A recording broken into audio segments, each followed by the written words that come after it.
So it's a great pleasure and honor to have Yuewei Wen from University of Michigan. She's going to talk about when modified gravity is interpreted as dark energy. Please, for 10 to 12 minutes, and then we have the questions. Okay, thank you very much for the introduction. Talking about, the question, what happens when modified gravity is interpreted as dark energy?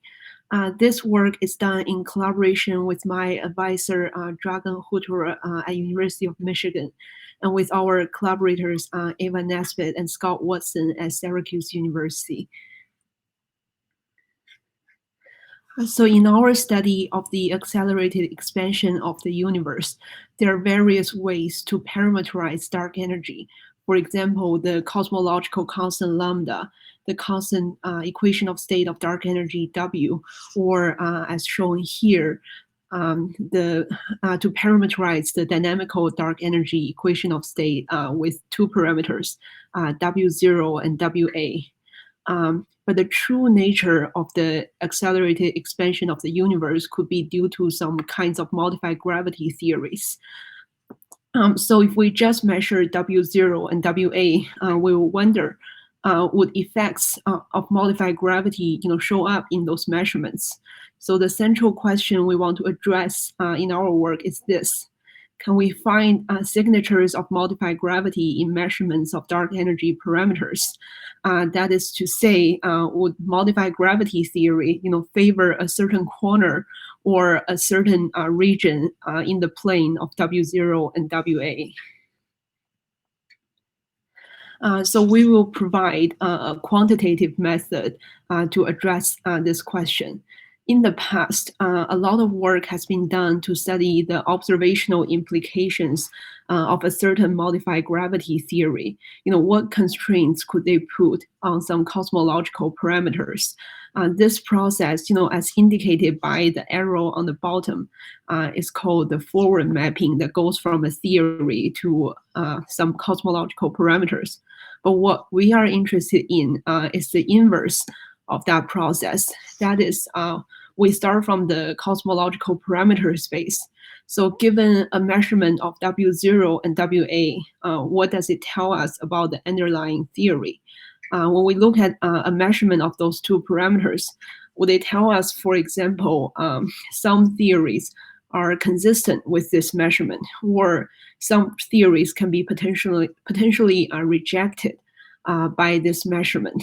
So this process is called the inverse mapping that goes from the parameter space to the theory space. And this process is harder to study than the forward mapping, but it's what we need right now because we have a lot of collaborations and experiments, measuring and constraining W0 and WA, and it will be very significant to understand what do these measurements tell us about the underlying theory. So to do this, we need to establish a correspondence between the measurements of a measurement of W0 and WA with a modified gravity theory. And we choose to use CMB angular power spectrum as a bridge, connecting our parameter space and our theory space. Because we need to work with a large number of modified gravity theories, so we need a theoretical framework to be able to describe those many theories, en masse. That's why we turn to the effective field theory framework, which can treat most modified gravity theories, as cosmic perturbations. We are now currently specifically working with a class of theories within the EFT framework, which is called the Horendesky class. It is probably one of the most well-defined and well-studied class of models within the theoretical framework. Under this model, each modified gravity theory can be parameterized with 4 parameters. So the first parameter is called omega. It affects cosmological background. We set that parameter to 0 to reproduce a lambda CDM background. And then the other three parameters, gamma 1, gamma 2, and gamma 3, they are the perturbation parameters, and they can describe, how a modified gravity theory was its departure from general relativity. In our work, we only select models, modified gravity theories that are within 5 sigma range of the current CMB measurements. So here we will present full schematics of how we establish the correspondence between a modified gravity theory and a measurement of W0 and WA. So for every modified gravity theory we're interested in, we can generate an angular power spectrum of CMB from it with the help of a package called EFT-CAMP. And then for each generated power spectrum, we will scan through the cosmological parameter space. We will scan through hundreds, even thousands of them to find a best fit to that angular power spectrum. We determine the goodness of fit with future experiment data. Here we use CMB stage 4. And we optimize the goodness of fit with a minimization package called Minuit. That's how we arrive eventually at a best fit value for W0 and WA for the modified gravity theory that we started with. There are a few things to note in this process. The first is that when we're varying cosmological parameters to find the best fit to the angular power spectrum generated from the modified gravity theory, we're not only varying W0 and WA, but we're also allowing the 6 basic cosmological parameters to vary as well. So this is a fitting process in an 8-dimensional space. Another thing to note here is that when we're trying to find the best fit, when we're scanning through the cosmological parameter space, in this step, we use an emulator to generate an angular power spectrum for each combination of cosmological parameters, rather than using something like CAMP. So why is that the case? So the reason why we need to use an emulator in that step is that we need, during each iteration, when we're trying to find the best fit, we need to generate an angular power spectrum for each combination of cosmological parameters we go through. And then, to find the best fit, we need to go through hundreds or even thousands of iterations. And then, that's only the best fit for one modified gravity theories. And we need to repeat the whole process for a large number of modified gravity theories under the Horndeski class as well. That's why we need to have the ability to generate angular power spectrum very quickly to save computational time. That's why using a traditional Boltzmann-Einstein equation solver like CAMP would take too long for us. So what does an emulator do? Why is it able to address the issue that we're facing? So in essence, an emulator is a fancy interpolator. It interpolates in the space of cosmological parameters and their respective angular power spectra.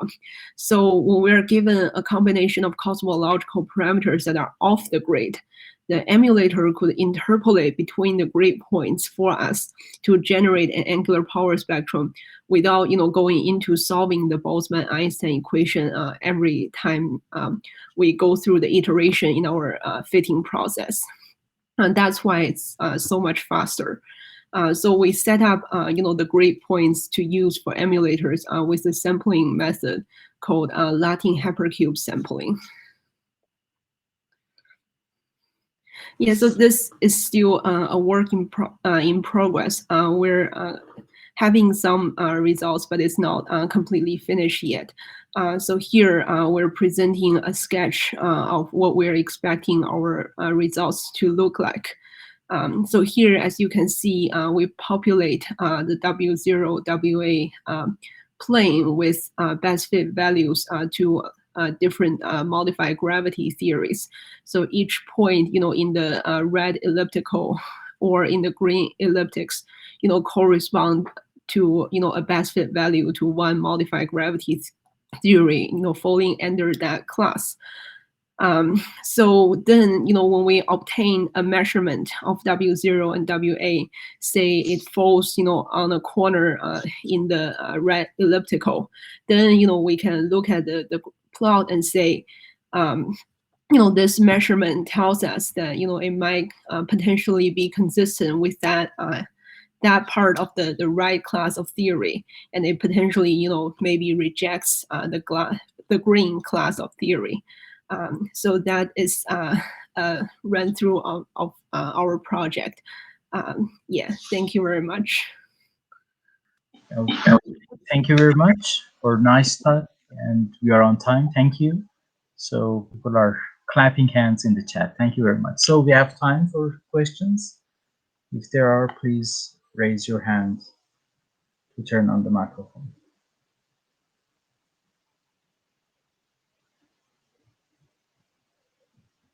Please, if there are questions.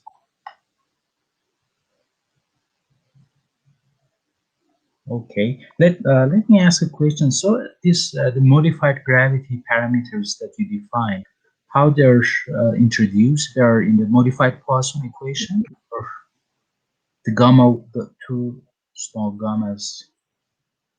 Yes, gamma one. Yes. So they correspond to specific terms in the Lagrangian of the effective field theory that it can describe different cosmological, different modified gravity theories can be all described with a generic Lagrangian. And the only difference between them are how you vary the omega and the gamma parameters to represent different effects of that's different from general relativity. Right. So they're introduced in this effective field theory Lagrangian. Okay. Okay. Thank you. So questions? Yes. Please, Zachariah. A question about omega A and omega 0. So you consider this fitting only by assuming that we have a dynamical dark energy with this simple parameterization. So what do you think if we modify this equation of omega, if we consider, for example, another parameterization between omega and omega A? Because you write in the beginning an equation of for dynamical dark energy between omega 0, omega A. I'm sorry, the audio Yeah, was for me. So were you asking about this omega function, or were you asking about? Yeah. So you consider only this simple parameterization, or we can use the same method if we modify this one because it's one of the simplest. Sorry, there might be. Let me see if I understand your question correctly. I don't think this omega parameter is a combination of a number of universal EFT functions. It's not the omega matter that we are. Yeah. I'm not talking about omega matter. I'm just talking about the omega of the equation of state. So you make a parameterization between W and omega, you can call it. So WA or W0. So this parameterization W equal W0 plus 1 minus A. So it's the simplest one. Do you consider the case when this parameterization is marginal? Yeah, this one. So like this equation dynamical dark energy.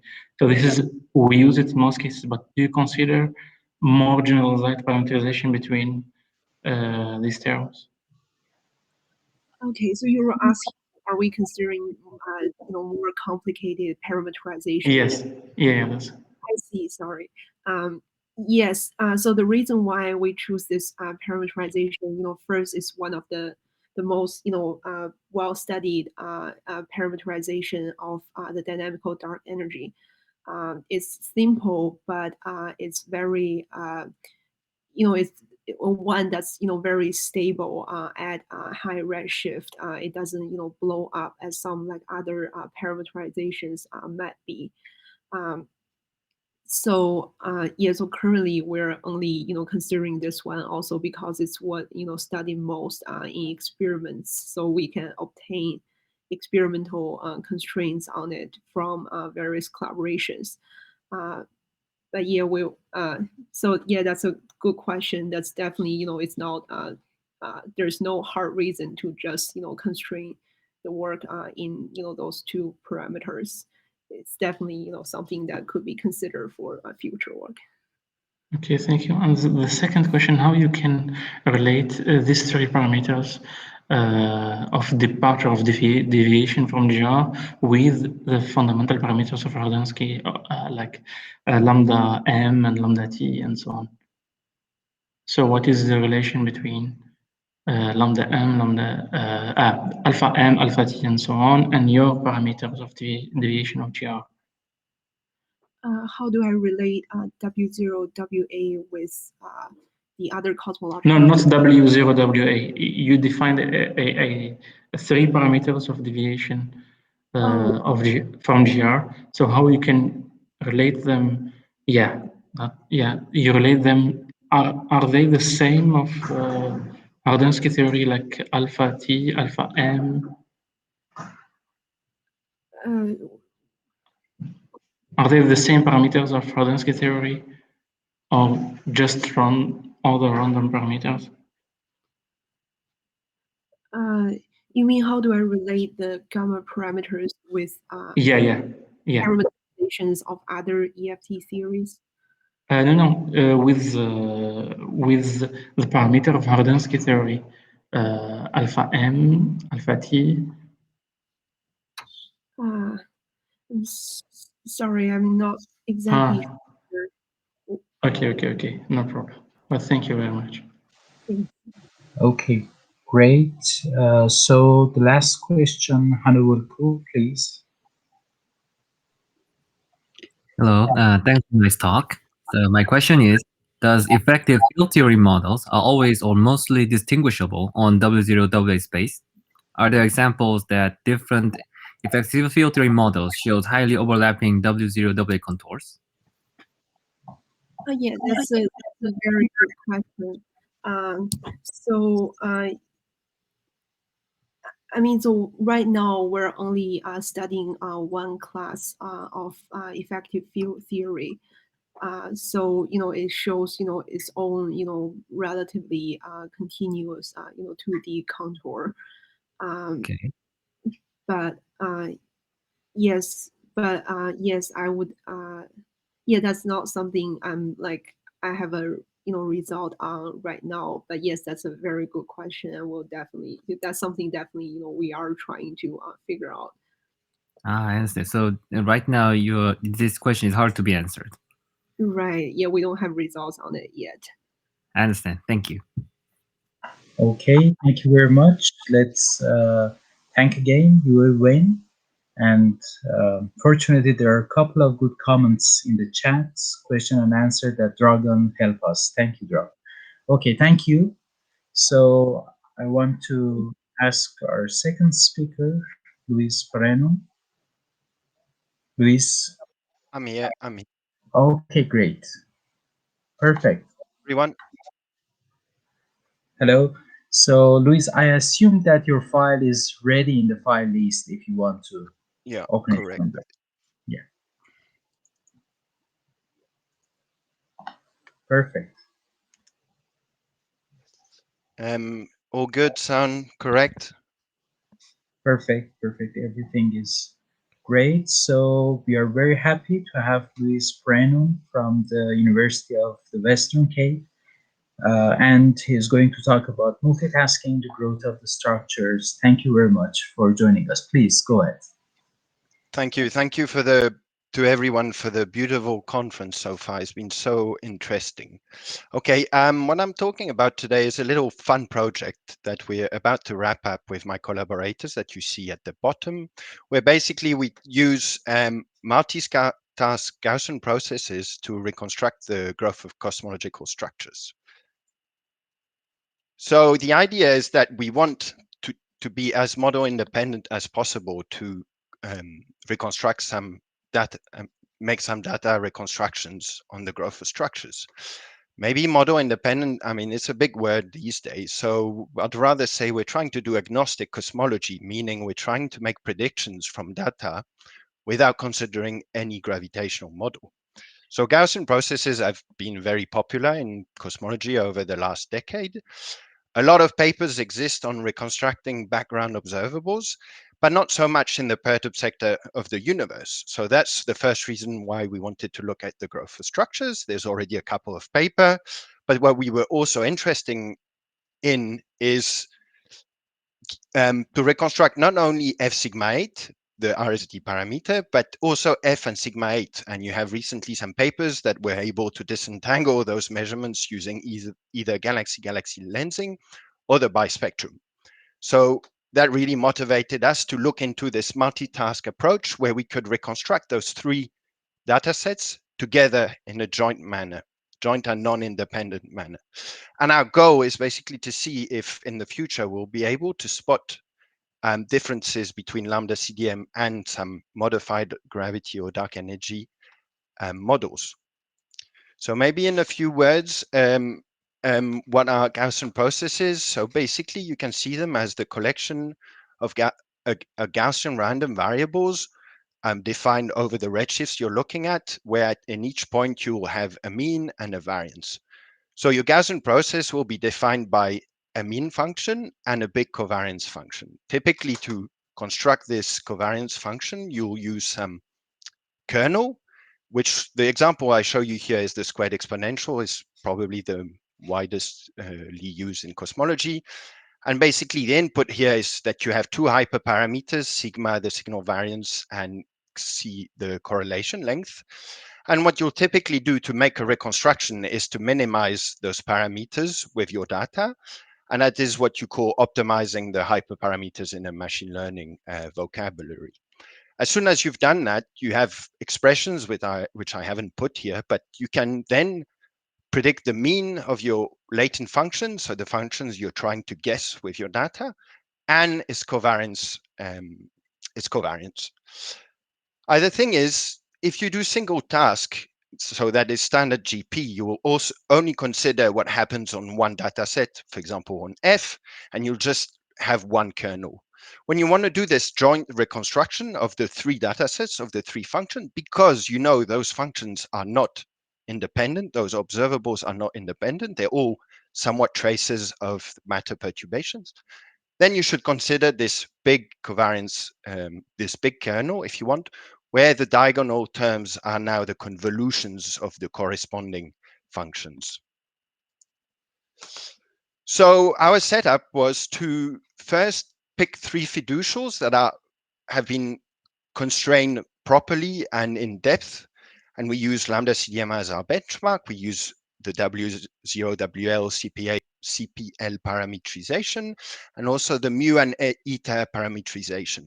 So W0, W8 typically only changes the background evolution of the universe, while mu and eta only changes the perturbed sector, so the growth of your matter, the dynamics of gravitating bodies. Mu just quantifies the difference in your Poisson equation, while eta quantifies your gravitational slip.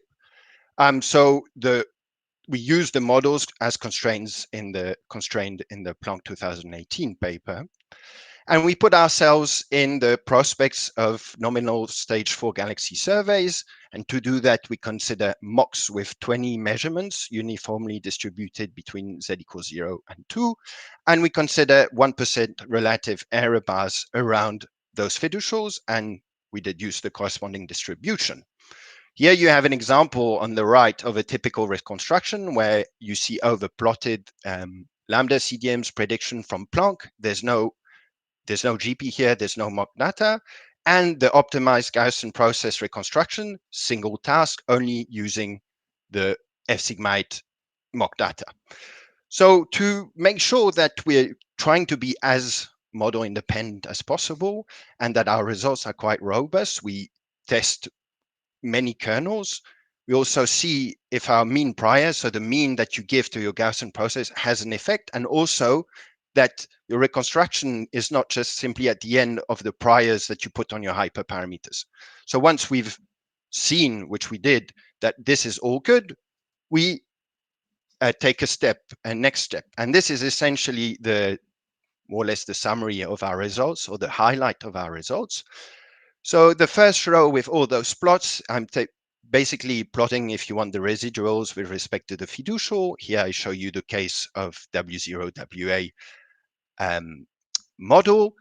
The few colors, yellow remains the ΛCDM prediction, so no RSD data in there. STGP means I'm doing a single task reconstructions. So that means if I look at F, then this GP only takes into account the data on F. Same thing for the other functions, while the red MTGP, multitask Gaussian process, actually fits all those three data sets together, again, using this big covariance function. So typically, if you look at one plot, you'll always find that the STGP will give you the best fit. So when you fit your log marginal likelihood, you always find a better number for the standard GP rather than the MTGP, which can be understood because STGP doesn't care about what happens on the other functions, so it's not polluted in a certain sense, while the multitask fits everything, so there's more data to take into account, etc. But the interesting point is that to solve our question whether we are going to be able to spot deviations from ΛCDM and the fiducial that we're having a look at, then you see the power of multitask. So first of all, even if you do single task, which maybe is not justified because you're not considering the dependence between F-Sigmite and F-Sigmite, still you'll find departures. When you consider the multitask, you also will find departures, and you'll find them even better. So the plots that I'm showing below, the tables that I'm showing below, there's quite a lot of numbers, so there's no point going deep into them. But basically, here I show over a large number of mocks. At that time, it was 3,000, it's still running. The numbers don't change very much. But if I try to count how many generations of mocks give me at least at one sigma, at one redshift, 1, 2, 3 sigma departures between the current ΛCDM prediction and my GP reconstruction, I will see typically that I always gain a decent amount of percentage of chance when I go to multitask. So despite being maybe more robust or more faithful to do a multitask reconstructions, when you have those three data sets available, that is in principle what you should do. But you also see that enhances your power to find departures, because in that case you're really transferring information. If you want, in a certain baby talk, they're talking to each other. So there's a few more things we discuss in our paper, which is a few caveats. For example, what happens if you start having correlations in your data? So your data correlation matrix will have non-diagonal terms, which is expected to be the case because you're adding a new probe to split between F-Sigmite, F, and Sigmite. Also, negative transfer or overfitting, which happens basically, that is something you have to be careful when you're doing this multitask. And that is to say, when you have one data set, one constraint that will dominate over all the others. And we also discussed applications to current data, and we found that it was very difficult to have some robust reconstructions at that stage because the data is too noisy. And I just leave you with this plot where here, rather than using our mock data of 1%, we used the SKA2 Galaxy Survey predictions, and you see how incredibly precise the reconstruction can be. Thank you all for your attention. Okay, thank you very much for the nice talk. So, thank you. So we have time for questions. If there are questions, please raise your hand. Okay, so I can go with a question and then see. Thank you, Luis, for nice talk. So I'm wondering that you didn't take into account the background data, no, to reconstruct the Hubble parameter as well. This is just perturbations, yeah? Correct.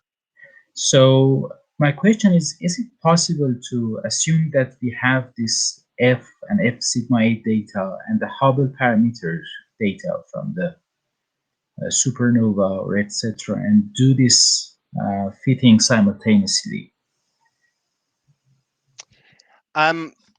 Yes, I'm sure you can. I mean, this is that gets very complicated because in the end, all those cosmological quantities are dependent. They all are something that comes out of our universe, right? So if you go really deep, I mean, in principle, you should reconstruct everything together, right? But I don't think at this stage it makes sense to do that because what happens in H0 is probably you would have to quantify what if you do a standard reconstruction of H and then you see how much this affects F sigma 8.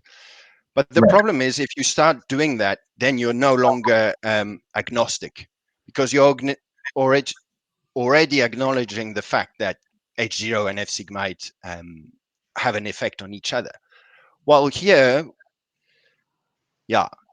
here we're not doing that, right? We just have three data sets on, we know that there's a function that is equal to the product of other functions. I forget everything about cosmology and I do the reconstruction. And only the data contains the physics, but the statistical process to reconstruct doesn't. So, yeah. Right. Right. Okay. Thank you. So, Dragon, please. Can you hear me? I can. Yes. I briefly heard you. Okay, thank you. Very nice talk. Thank you. Just one comment. This is the reconstruction is something I worked on a long time ago in graduate school, though not with these fancy methods, Gaussian processes. That definitely seems a good way to go. One thing, and you wisely guarded yourself against saying model dependent. Here you say as much as possible. It is one of the most overused and misused words in this context because, I mean, your work here shows how model dependent it is. You have all these different possibilities, how to smooth, where to smooth. You have to do some kind of smoothing at some point. And that's model dependence. It's not bad. It's just that the method is not model independent. It is impossible to do reconstruction in a model independent way. And if anyone wants to take me up on that for a bet, I'd be happy to. But you wisely guarded yourself here, so you're okay. Do you agree with that? Yeah, I mean, it is a very, I don't know, in French we say épineux, so spiky discussion. I think, I mean, first of all, there's not even a point discussing these things before having defined what model independent means. And I mean, I completely agree with you. I mean, you're within a statistical frame, you pick a kernel, all of that. So even if I say I've tried every possible kernel that we know, and all my results are the same, you're still within the framework of this smoothing and all that. So yeah. I mean, what you can do is to try to see how dependent you are on the hypothesis that you make during your reconstruction, which I summarized in kernel, mean prior, and prior on your range of parameters.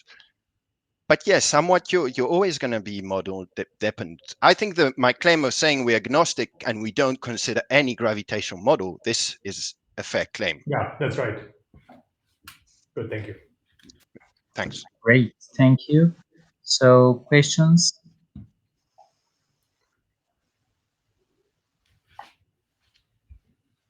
Okay, if there aren't any, let's thank Luis again. Thank you very much for the nice talk. And we'll ask Yes, I will ask Will to join. So hopefully you can hear me. Yes, yes, Will. Hopefully Great. you can see me. Yes, we can see you. Great. And then hopefully you can see a screen there. Is that all right? Everything is perfect. Great. Everything is perfect. So it's a great pleasure and honor to have Will Handley from the Royal Society University. He's a Royal Society University Research Fellow from the University of Cambridge, and he's going to talk about Bayesian methods for quantifying global parameter tensions between cosmological datasets. Thank you very much for joining us. Please. Cheers. Thank you very much for inviting me. I will have to admit I was hoping for a little more than 10 minutes, so I've had to compress the talk slightly. But I'll point out the key slides that you should be listening to in terms of takeaway messages. So obviously people are fairly well versed by now across this conference in what we mean by tension, but in order to really draw out the critical ideas here, what we mean by tension is that there is a disagreement between different data sets on the inferred value of one or more model parameters. And this is most exemplified via this plot we've seen here, where there's quite a significant difference between the early and late universe in terms of what a given model infers about that cosmological parameter. And it's important to recognize that in general, the presence of tension indicates that something is wrong. It's either that the model is wrong and both data sets are fine, or that at least one of the data sets are wrong, or that everything is wrong. All we can tell is that there is something amiss if you are finding that under two different data sets that are either independent or correlated, but within a certain statistical level of understanding that the parameters are different, something must be wrong, and it is statistically incorrect to combine data sets when they are in tension. So to kind of really draw this out, it's important to recognize as an example that in many situations, in particular the sigma 8 omega m kids des Planck tension that people like to talk about, the discrepancy doesn't exist in a single interpretable parameter necessarily. This is generally best shown in the S8 parameter, and but you normally plot it in terms of sigma 8 and omega m because it makes the bananas look sort of more impressive. And sort of trying to answer this question of whether these two data sets are in tension is a challenging one, because of course Planck doesn't just constrain those two parameters, it constrains 4 other parameters plus its own nuisance parameters, and DES constrains a subset of the 6 lambda CDM parameters plus its own sort of 15 to 20 nuisance parameters. So there's a lot of parameters involved here, and this two-dimensional marginal plot only gives you one picture of it. So, and we know that the tension isn't necessarily just in these two parameters. So we need a global measure of tension statistically in order to work out whether we are confident to combine them and say that, for example, the answer is somewhere in between these two. So to kind of further emphasize this point about we shouldn't just look at marginal plots, and I've seen a couple of people mention this in an offhand kind of way where they talk about the tension in a single parameter when it comes to certain things. You can play this game where, for example, if we take Act and Planck as an example, and you construct this rather artificial combination of the lambda CDM parameters where you've got some amount of the first parameter, some amount of the cold dark matter, and all these kind of things in this specific combination, you find that that makes things look pretty horrendous. This T parameter has got a very, very large tension. But in reality, what we've done is we've taken this 6-dimensional plot and rotated this so that that tension is largest.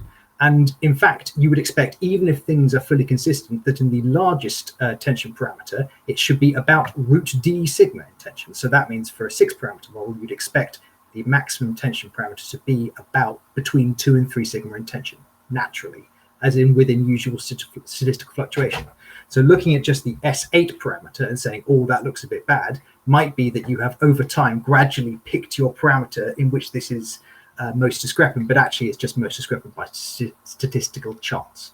So this is again why it's important to have global measures of tension and not rely on just looking at single ones. Of course, if you find that this is too large, even by this kind of, if you like, natural statistical fluctuation, then you would find that the direction between these two discrepancies would be very important and informative in telling you about new physics, which is why people tend to talk about the Hubble parameter or the temperature or the RD for the parameters, because those are where we are seeing substantially statistically significant measures of tension. So there's probably where the physics is hiding. So just to sort of briefly talk about some notation and highlight a couple of points. This is an important slide, in particular this bit about the anatomy of things. There's some new stuff here that you may not be aware of that's worth knowing about. But in general, we'll talk about data sets, A and B, that might be, for example, Planck at the Dark Energy Survey, a model, M, which might be ΛCDM, or it might be one with curvature, or with neutrinos, or with interacting dark energy, or anything else that people have talked about earlier. And then you'd have some parameters that might be omega M and sigma 8, or more general parameterizations. And the key thing here is the likelihoods, which is the probability of observing a given data set if you assume a set of parameters. The Bayesian approach is to say, well, in fact, we're not really that interested in the probability of the data given a specific set of parameters. What we want to know is what do the data tell us about the parameters, and what do the data tell us about the likelihood of a model being sort of the best way of describing this data.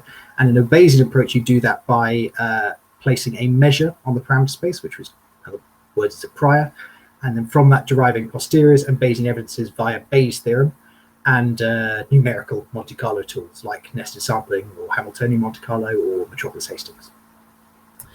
And the Bayesian evidence is the critical quantity that is used in model comparison, because it tells you the probability of observing the data given a specific model, which again can be inverted with the second round of Bayes' theorem to give you the probability of the model given the data. But the evidences feature quite heavily in these tension metric things I'm going to talk about. And in terms of the newer stuff, so the first one that people have probably heard of is the Kullback-Leibler divergence, D. This is, there's a lot of mysticism that people tend to talk about this, talk about the amount of information provided by a given posterior in light of a prior. The best way I found to think about it is you have some prior that you've thought about and that you kind of have set down as basically the limits of your MCMC chain, and you have a posterior, which is a constrained region of that parameter space. And you can fairly easily talk about the volume of the prior in parameter space, and you can talk about the volume of the constrained region. That's a bit harder because, of course, it's got rounded edges, but you could still imagine defining it. And the KL divergence just defines the ratio of those two logged. So it's basically a measure of the logarithmic compression from prior to posterior. Another thing that people might be interested in knowing, which people don't know and is very easy to work with, is the model dimensionality, or the Bayesian model dimensionality, which tells you roughly how many parameters your posterior has constrained. So, for example, Planck constrains all 6 of its very well, whereas BAO and DES only constrain a much smaller subset. And D is a way of measuring roughly how many parameters are constrained. And this final one here, which is the Occam's razor equation. This is something which I often threaten to my better half I will have as a tattoo. It basically shows you what the evidence is doing, that it tells you that the log of the evidence is composed of a goodness of fit term, which is the average log likelihood over the posterior, and a volume penalty-like term, which is this Kullback-Leibler divergence. And this basically is one of these things that's almost too trivial to not state, but then when you see it is quite pretty, and it does really show you what the KL divergence is doing, that it is very much this Occam factor that penalizes models that are too complicated if they introduce extra parameters that don't provide any better fit. And if you want to read this a lot more, you should have a check out this paper here, 2102-11511, which was released today by Lucas and us. So the key point here is the suspiciousness statistic that is basically another way of thinking about the natural Bayesian measure of tension, which is the Bayes ratio. And this basically quantifies you can view this in several ways, but it is a very natural way of combining these evidences that's symmetric, parameterization invariant, and so lots of nice theoretical properties. And you can think of it as being, how much do I still believe in A in light of having seen B compared to how much I believed in the first place, or by symmetry the other way around. Or you can think of it as being, are the data better described by a single set of parameters, or by splitting those parameters in two and letting them be different, and using Bayes ratios to tell you whether or not that extra complexity is valid or not. And if this ratio is bigger than 1, then everything's fine. If it's less than 1, then things are looking a bit odd. So one of the key things that Pablo and I worked on in these 2 papers here, which you can see up in these telephone numbers, is to basically try to address some people's concerns with regards to the prior dependency of this fact, You can either view prior dependency as a feature or a bug, depending on whether you're a Bayesian or a frequentist. But if you did want to remove it and to turn it into something like a sigma tension, it's worth bearing in mind that the Bayes ratio has an Occam penalty as usual, and you can in general increase the Bayes ratio, or rather you can increase the tension measured by the Bayes ratio by narrowing your priors. And if you like, the suspiciousness is the largest it can get before you start impinging on this, before your priors start getting too narrow. And you can calibrate it to the Gaussian case using the usual thing here, which is this one here that you'd see in lots of different texts, where you basically look at the parameter difference measured in accordance with the combined covariances. So this is just the Malhanabis distance in between the means of the covariances. And one of the nice things that Pablo and I show in this latest paper that's related to some of the work that I think the people have in their appendix, but it's this idea that you can calculate suspiciousness purely from MCMC chains. If you just have a chain of each data set individually and them combined, then this suspiciousness is the average log likelihood across the combined posterior less the average log likelihoods over the individual posteriors. And that then gives you this in the Gaussian case and the generalization in the non-Gaussian case. And so just to kind of reiterate something that if those of you have come over from Sonny's talk, he'll have mentioned, and I think Eleonora mentioned as well, this is sort of an example of the global tension in action, is the curvature tension, which basically says that if you allow curvature to float, you find that depending on how you set up the priors, there is not a moderate preference for closed universes. But of course, the answer to this normally that's given is that if you add in BAO, it goes straight back to flat. But of course, if you look at just Planck without CMB lensing, so this is Planck polarization TTE, Plick likelihood, not CAM-spec, and BAO, there's quite a substantial difference. And this turns out this is about 3 sigma with these global tension metrics, not in any given one parameter. So this is 3 sigma in a certain level of global significance. Which means that sort of taking these and combining them together, you should feel a bit funny about it. Of course, this is reduced with CAM-spec, and of course, if you add in CMB lensing, you find this does start to make it look a bit better. But again, looking at these two, this CMB lensing is quite a big dragging factor, and using global measures, you find it's 2.5 sigma. So not sort of awful, but again, this is the kind of the headline result, which is very, very close to flat, does come from combining things that are in tension, which we should view with some suspicion.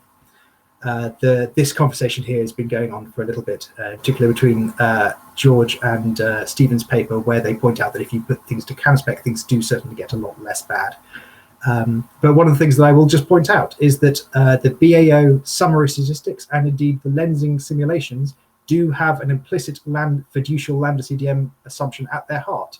And whilst they do go some way to discussing exactly how much this dependency is there, nobody has done the full analysis where you go back and say, okay, if I run CMB primary and find that it is curved, and then I go and calibrate all of my fiducial models about that curved model, whether or not they still have the same dragging effect. So yeah, just to summarize, you can grab all these slides here, this rather neat little GitHub thing, but basically if you go to my GitHub and then talks, you'll be able to get there via the branch. And here are the tension measures that I mentioned. Many thanks. Any questions? Okay, thank you. Thank you very much for nice stuff. Great. So we have thank yous and clappings in the chat. So we have time for questions. If you have, please. Yes, Dragon, please. Yeah, very nice talk, Will. Thank you. Let me just agree on you on one thing you just said near the end, that this compression for BAO, it's been sort of checked. I don't work in this field, but it's been sort of checked here and there into ΛCDM and maybe small departures on ΛCDM. I think it's should be priority to work out how well it works for next generation of BAO surveys like DESI. Because, for example, for modified gravity, it definitely doesn't work. I mean, it shouldn't. So there's no reason it should. So that's like one of the real urgent things that I don't believe it's being worked out in the community, how good it is. Oh, no, so yeah, I completely agree. I mean, pragmatically speaking, we shouldn't be too mean. One of the main reasons people don't do this and desperately try to find ways of justifying not doing this is that things get so much harder with curvature. Yeah. The theory and the calculations and the computational expense is just so much more expensive. So it's much more convenient to assume to assume flatness and justify that it probably isn't curved by sort of these kind of by these quite detailed arguments. But it's still the given infinite computing power, both mental and computational, we would have started from the curved assumption and checked just as a sanity check that there wasn't something we've missed dragging this towards flatness. Right. Okay, thank you. So questions?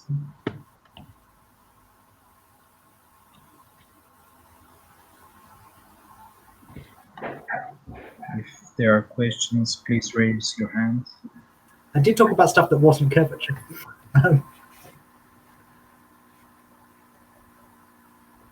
Okay, right. So it seems we are done. Let's, Dragon, do you have other questions? Oh, well, if we have time, I can ask, but otherwise, if somebody else wants to. Sure, please, go ahead. So, well, because Will is expert on this, so there are tensions, but actually this slide shows very nicely that choices have proliferated tremendously how to measure tension. And you had your papers, DES had a paper comparing tension metrics where thankfully they all agreed for the most part. But if I'm a user and I just want some measure of tension in my, I don't know, 10-dimensional parameter space, what should I use? I mean, the most straightforward one is definitely this here, right? Just taking, you can compute, assuming your posteriors are relatively well constrained, you can compute the posterior means and the posterior covariances. And this thing here is the go-to number that is like a chi-squared statistic for in parameter space. And in fact, pretty much all of the other non-linear or non-Gaussian measures of tension try to reduce to that as being the default. The difficulty comes when you have a parameter space that is only partially constrained, which of course is one of the things that does happen in other situations. But if your north order thing should be this one here. Okay, that's really good to know. Thanks. Okay, great. Thank you. So let us thank again and also all the speakers in this session, Yuewei, Luis, and Bill. Thank you very much. So we are done with this contributed talk. Variations. So this already looks quite bad for ЛCDM, but it can look even worse if we take into account that El Gordo is not the only problematic object in the sky. Another very well-known object for its very high unfold speed is the bullet cluster. So we didn't personally calculate what's the probability of observing the bullet cluster in the sky, but from the paper of Kralzik and Sarkar, we inferred that this probability would be of 2.78 sigma. Now, if we combine the probability of observing both El Gordo and the bullet cluster, we get that the tension rises to 6.43 sigma, which is significantly above the 5 sigma threshold. So therefore, we conclude that the observation of El Gordo cannot be explained in the context of a ΛCDM cosmology. And we ask ourselves, so is there any other cosmology that could maybe explain this? In short, the answer would be yes. The new hot dark matter cosmology is it's a model that assumes Mond gravity and stellar neutrinos. And as it was shown by Kite in 2013, it actually manages to get the right order of analogs in the survey region. So, yeah, I did that quite fast. I'm just going to conclude as a brief summary of all that I just said, is that assuming that the results from the hydrodynamical simulation and the cosmological simulation that we used are correct, there is a tension between the observations of El Gordo and ΛCDM cosmology of 6.16 sigma. If we also take into account the other problematic objects like the bullet cluster, this tension raises to 6.43 sigma. So we conclude that ΛCDM cannot explain this kind of objects.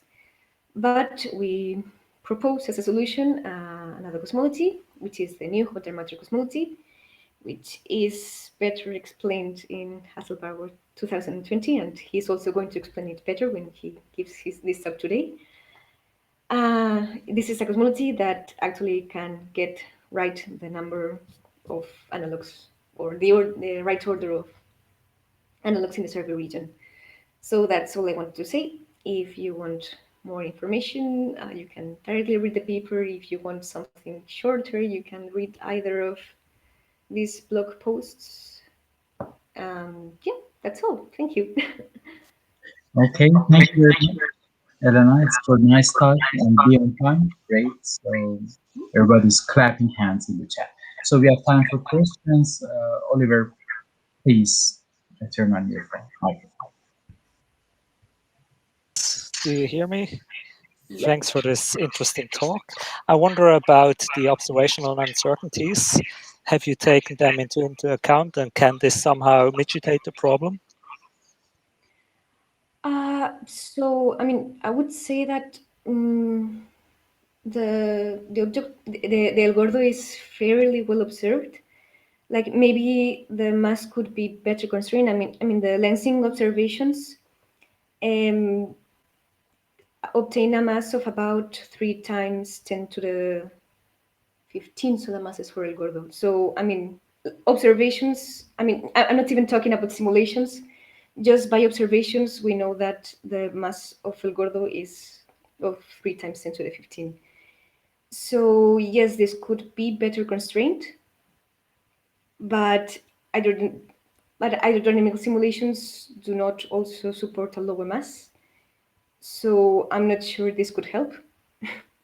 I don't know if I have answered your question. So Oliver, if you have comments, you can raise your hands again.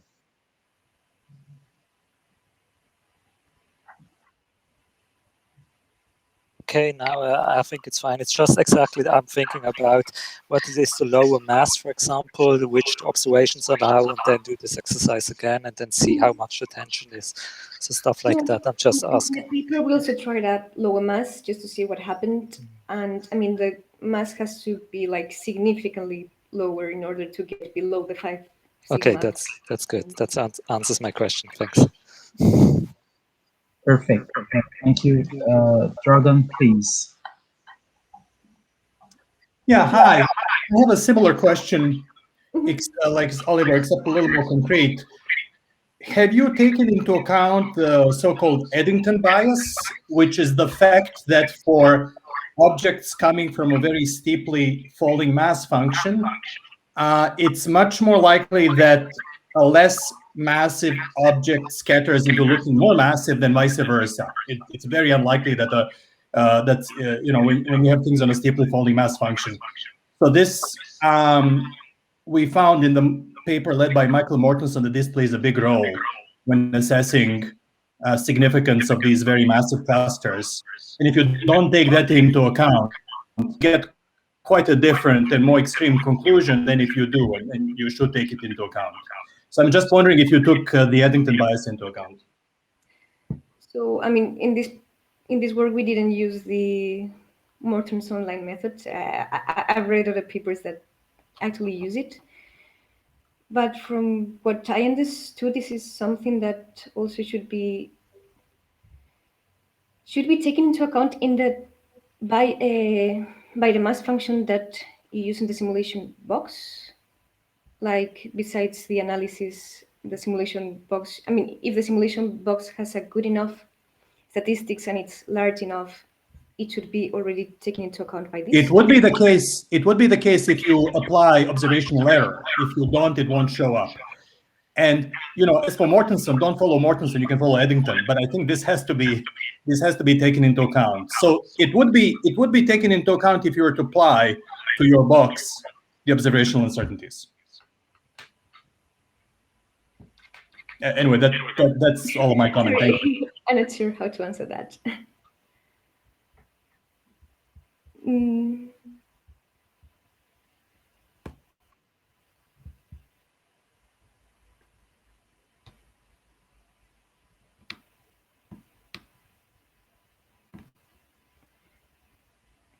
Oh, so I see Andrea has replied for me. Thank you.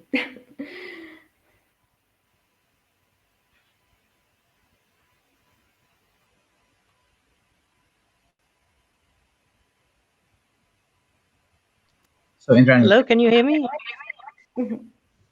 yes. Yeah. Okay, yeah, so I just want to say that we did consider lower masses for El Gordo in the paper. And basically, you would need a much lower mass to achieve consistency with ΛCDM. This would be incompatible with the weak lensing mass of El Gordo, but also in hydrodynamical simulations of the merger, it would not be possible to reproduce the X-ray flux of El Gordo. So yeah, we kind of essentially have included uncertainties in the mass in that way.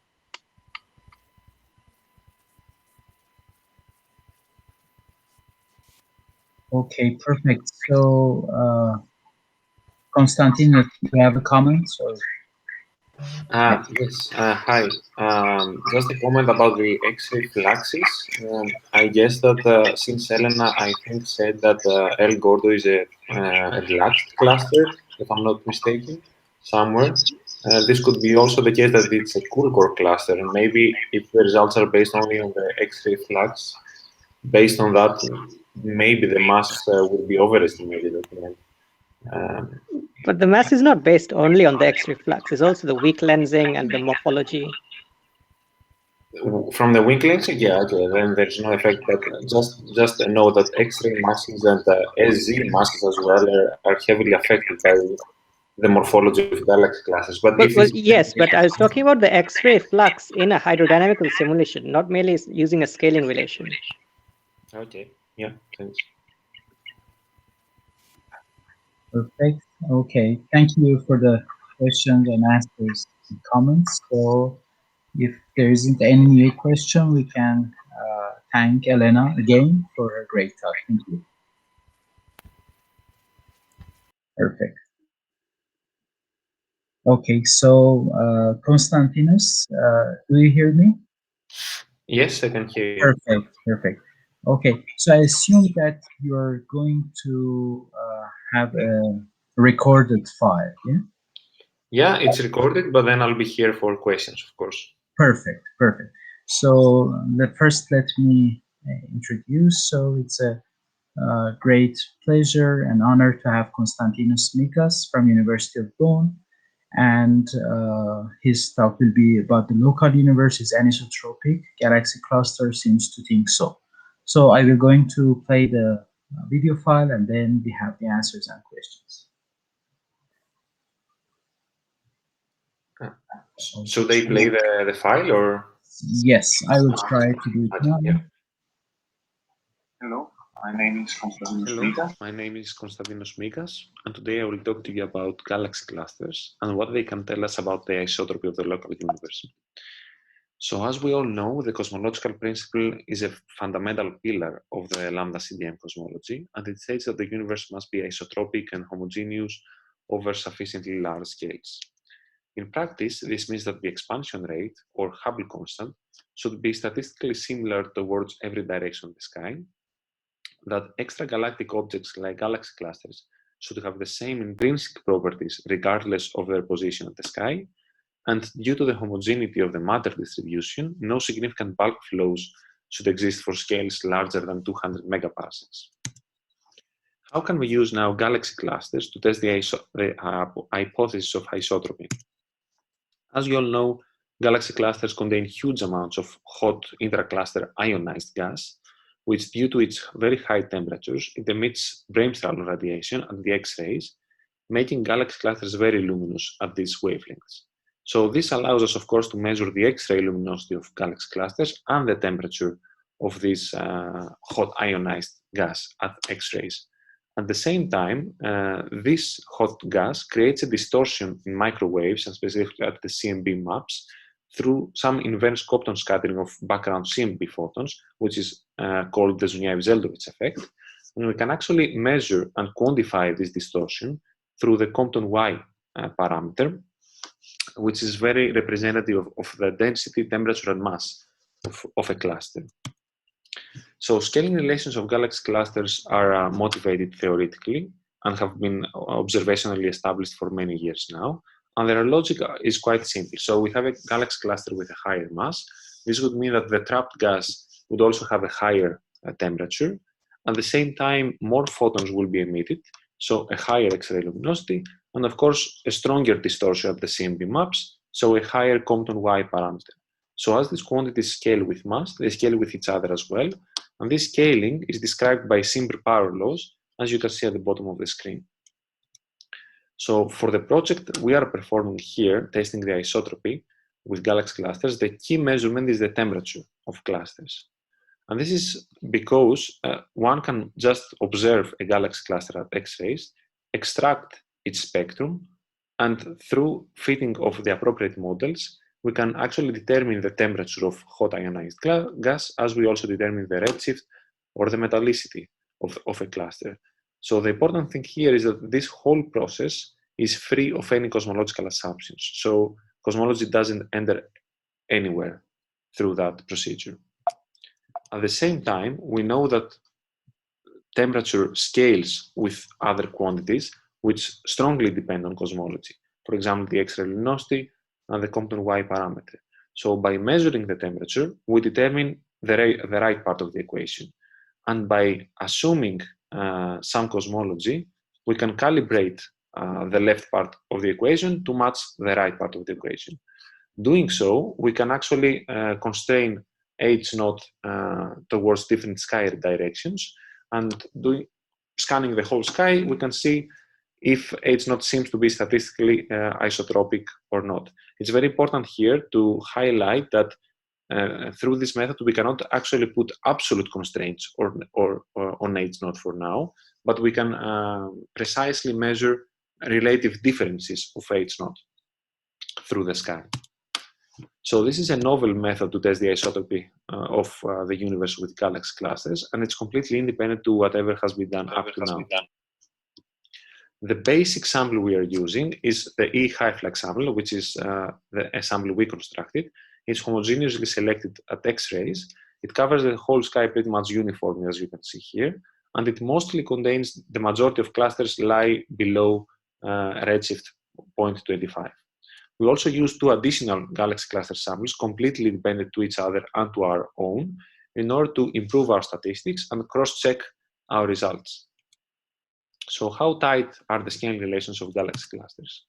You can see here that the LT relation and the YT relation look pretty clear and pretty tight.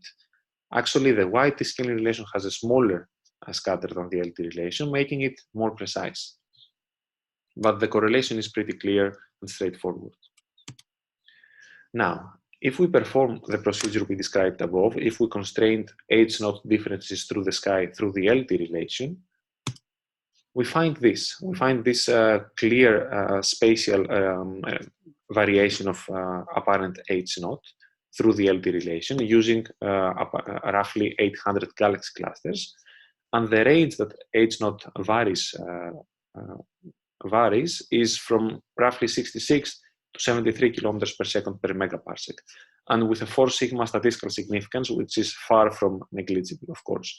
Other probes, past studies with other probes, completely different methodologies, have detected a similar anisotropy towards the same direction, which makes things very interesting. Of course, there are studies that don't find any anisotropies, but the ones that do are usually towards the same direction. So we have identified 3 possible causes for this LT anisotropy. First, it might be that besides the X-ray absorption effects that we do account for and we correct our measurements for, there might be some excess absorption that it's undiscovered yet due to some dark gas or dust masses that biases the X-ray luminosity measurement and creates these artificial anisotropies. It could also be that there are some large bulk flows at the local universe that mess up the redshift and distance estimation of galaxy clusters. Or it could be that there is a cosmological anisotropy in the expansion rate, at least in the local universe. So how can we decide, let's say, to find out which of these reasons are behind the anisotropies? We can use some other scaling relations, for example, the YT. So now the advantage here is that the Y is measured at microwaves. So it's insensitive to any absorption effects. So if we do find the same anisotropies as in the LT relation, this would point towards a cosmological explanation of the anisotropies. If we don't find the same anisotropies, then it would mean that the X-ray luminosity has some bias due to some absorption from the Milky Way, for example, that we haven't accounted for. So what we find actually is exactly the same anisotropies, as you can see in this map here, with pretty much the same apparent variation of the Hubble constant, and exactly the same directions, and with a 4.1 statistical significance, a 4.1 sigma significance, which is, this result is very exciting because it strongly hints towards universal, let's say, explanation of the anisotropies and not due to a systematic. This is the first Hubble diagram of galaxy clusters as far as we know. And you can see how it looks for the LT relation and for the YT. Now, for the blue points are the most anisotropic regions with the smallest H0, and you can see that they are clearly above, let's say, the red dots, which represent the rest of the sky. And this anisotropy is more obvious at redshifts from 0.05 up to 0.2 or so, as you can see. But we don't have enough data at higher redshifts. Now, we combine everything together, LT, YT, and some other infrared scaling relations that unfortunately I don't have the time to go through, but they show the same actually behavior.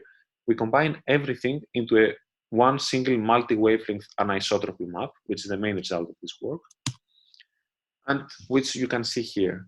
So because of the plethora of data which agree with each other and multi-wavelength measurements, we are able to reach a 6 sigma statistical significance, which is verified through Monte Carlo simulations for the observed anisotropies. The H0 range is, as we discussed before, around 66 to 73, and there's a clear dipole form of this anisotropy here. Now, let's assume that Hubble expansion actually is isotropic, and there is a large bulk flow that messes up our redshift and distance measurements, and we want to quantify this bulk flow. Due to the low cluster redshifts that we have up to now, unfortunately, we cannot tell these scenarios apart, but we will be able to distinguish between these two in the future. So the bulk flow estimation, as you can see here, it doesn't depend on the scaling relation or the actual methodology or the actual sample. It always finds an 800 to 1000 kilometers per second bulk flow, at least up to redshift 0.15. Here is the plot for redshift spheres, and here is the plot for redshift cells, which again, the bulk flow doesn't seem to drop significantly. And here you can see the directions for different combinations of redshifts and samples and scaling relations, and all point towards pretty much the same direction here. Overall, we would need a 900 kilometers per second bulk flow extending at least up to 500 megaparsecs to explain what we see with clusters. So there are some other scaling relations with even more clusters and with even a smaller scatter, which clearly show us very decisively that there are no excess X-ray effects towards this mysterious direction here.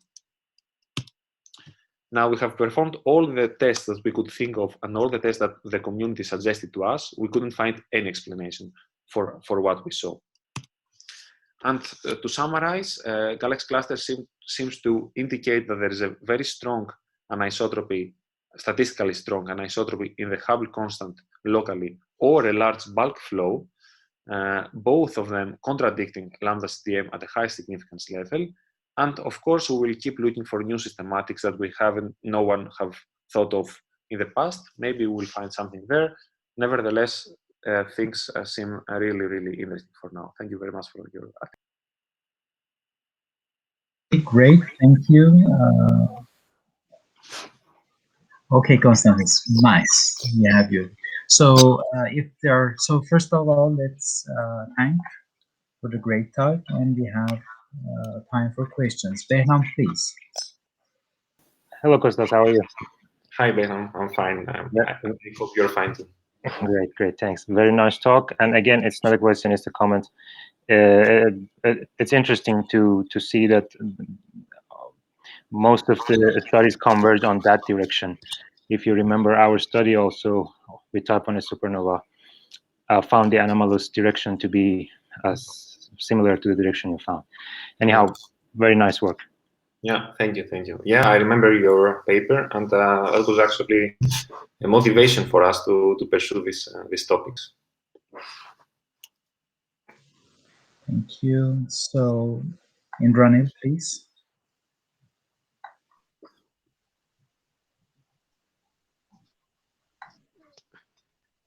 Hello. Hi. Yeah. Okay. So I just wanted to point out that if you show the plot with the directions, that's also quite close to the direction of the CMB dipole, right? Maybe I can open the PDF. Hello, my here. name is Konstantinos. Oh no, sorry. Maybe that would be more helpful. Just a second. Yeah, I cannot find my PDF in the files, so maybe I'll skip it. So I think it's around, it's not that close because the CMB dipole is 48 degrees above the galactic plane, so it's 40 degrees. No, but the dipole, like the local group motion is at 276 degrees 30 degrees, right? Yes, that's right. And that's sort of the largest securely identified sort of frame that we can transform to. Yeah, so it's more like a comment, really, that it's similar. Yeah, and I see maybe if I'm allowed to answer one question with another question from Dragan Huterer in the chat, if we are worried that our dipole points towards the galactic plane. So that's of course something that we strongly tested to see if there is any absorption effects.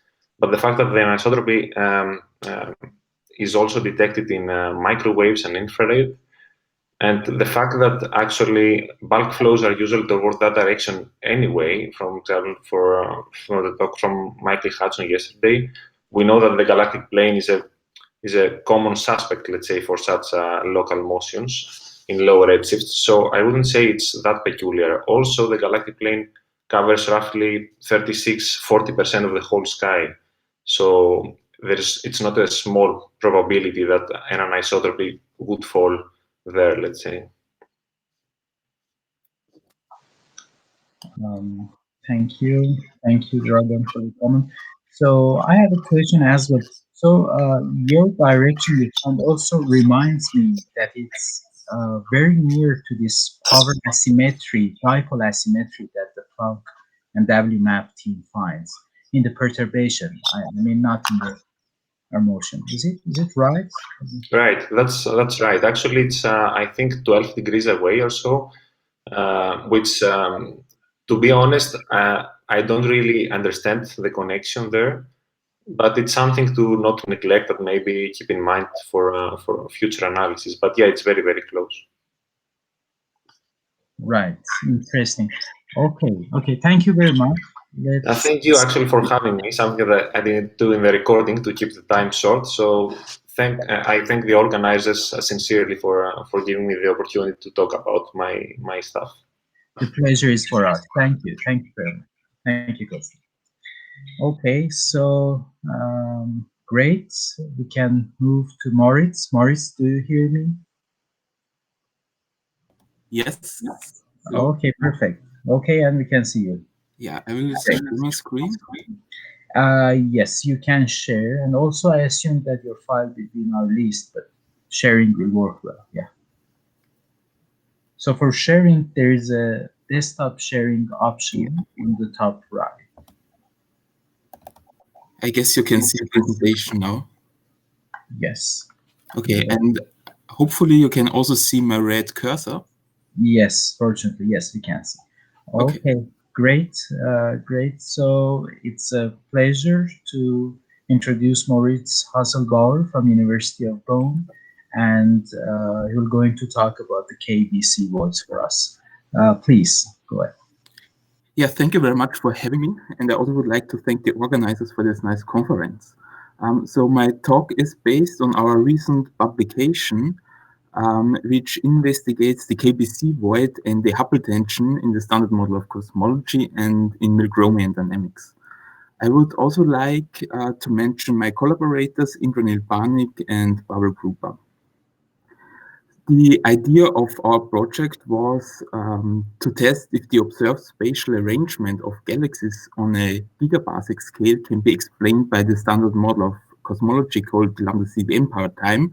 And we also tested this with Milgromian dynamics. So the motivation for this project comes from several surveys which found evidence for a huge local underdensity, and this underdensity is evident across the entire electromagnetic spectrum, as pointed out in these publications.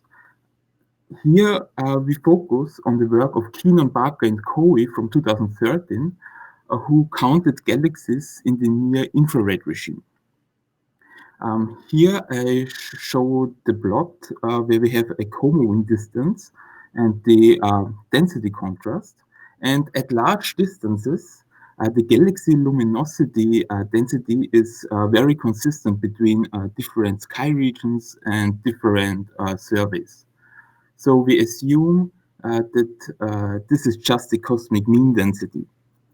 But at lower distances, the luminosity density systematically drops, which is a suggestion for a underdensity.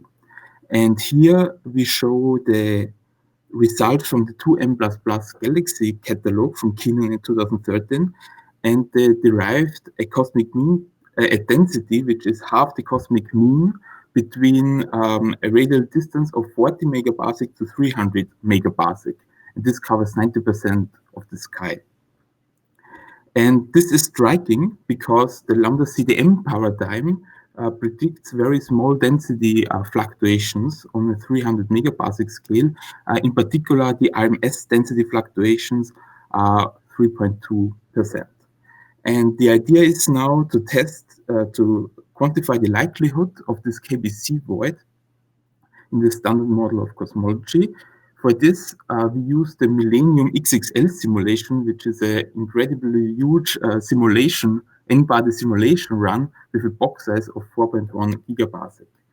And we calculated for 1 million vantage points the density contrast in spheres for a radial range from 40 to 300 megaparsec. And we also take into account that only 90% of the sky are observed in the KBC work. And what you can see here is the apparent density contrast on the x-axis and the frequency on the y-axis.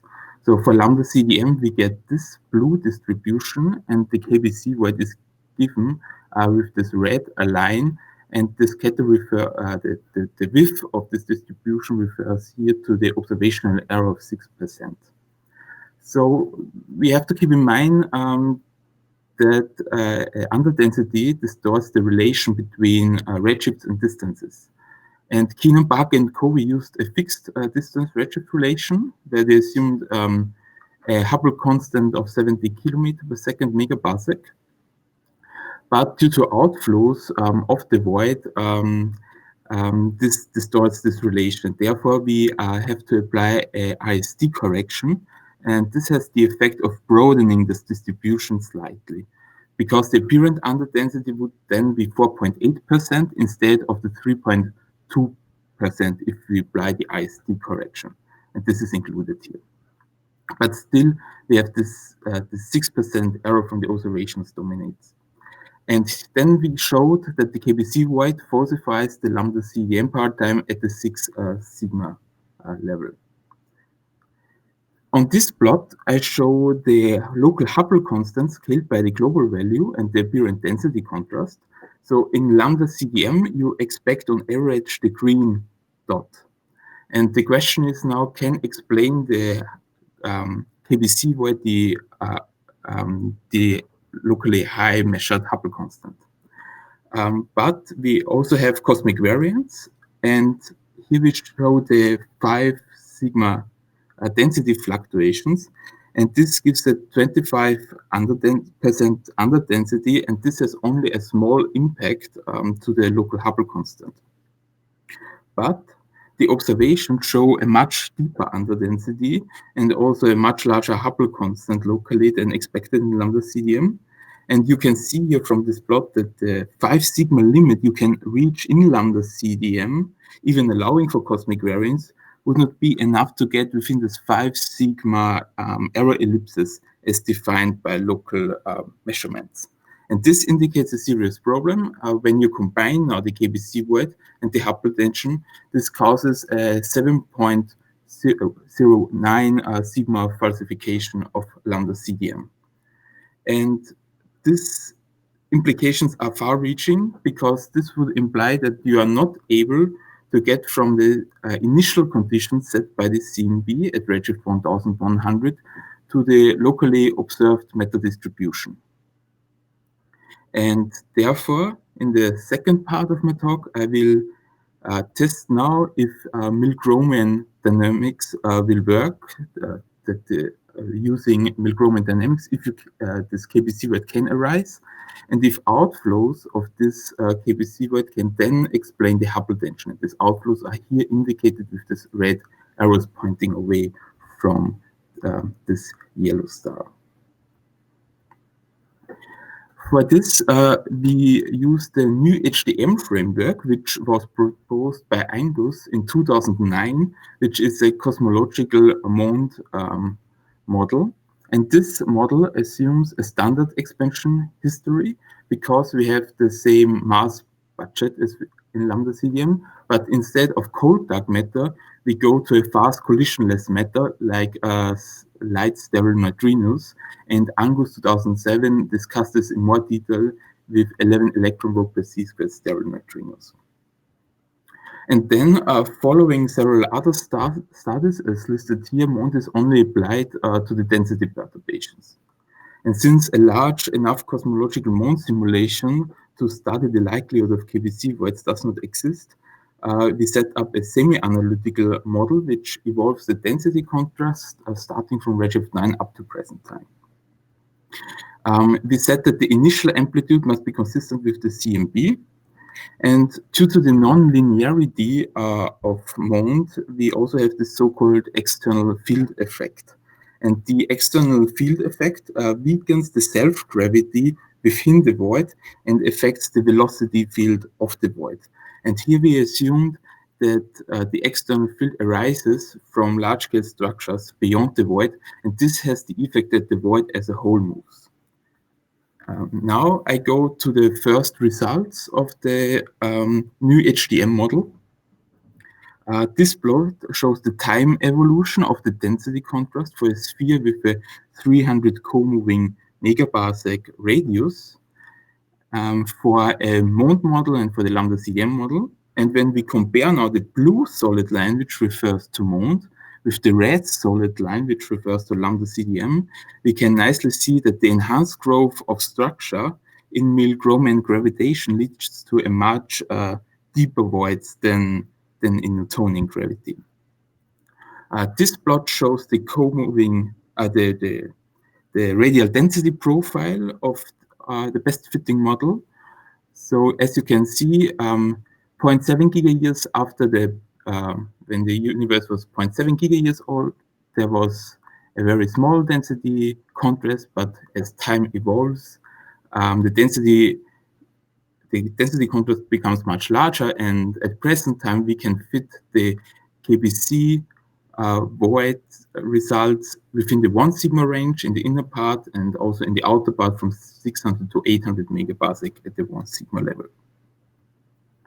So one of the most interesting effects of a local void is that such an underdensity affects the cosmological parameters in the local universe. This is because parts of the universe beyond the void with more galaxies pull galaxies in the void outwards.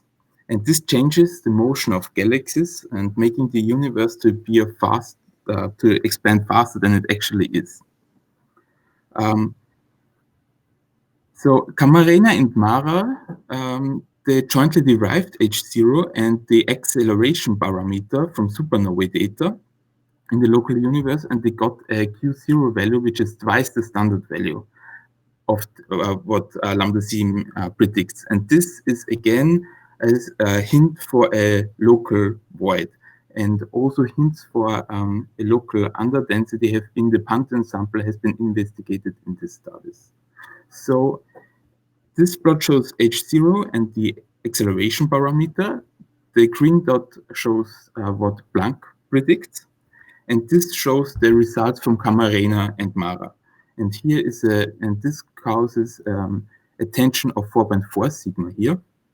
And now I overplot the results from our best fitting model. And this can explain the local observations very nicely within the 0.2 sigma confidence level. Here we assume an initial density contrast has the form of a Maxwell-Boltzmann profile. In order to check the robustness of our results, we also run a Gaussian and exponential profiles of the initial void profile. And this is also consistent within the 1 sigma confidence level with the local observations. You cannot see the difference here because the two data points overlap. And this tells us this high local Hubble constant and also a high acceleration parameter can be explained quite naturally in MOND because this is due to these outflows of the observed KBC void. And now I come to a quick comparison of the data in the lambda. Moritz, sorry, can you wrap it up in a minute or two? Yes. Okay, thank you. In the ЛCDM model, when we combine the KBC void and H0, as discussed at the beginning, gives a combined tension of 7.1 sigma. And in the new HDM model, we constrain the observations with the density contrast of the KBC void, of the local H0 and Q0 observations from supernova data. This I have not discussed in this talk, but we also constrained it from strong lens time delays. And also the motion of the local group with respect to the CMB, and I just mentioned very briefly that most of the void has a high velocity, especially at the void edge, but a reasonable fraction has a velocity smaller or equal the peculiar velocity of the local group with respect to the CMB. And this gives us a 2.34 sigma tension, which is the highest among the constraints here. And when we take into account that we have 3 parameters and these 12 data points, this gives a combined tension of 2.53 sigma, which is a well improvement compared to the ΛCDM model. And with this, I only show the summary and conclusion slides, and thank you very much for your attention.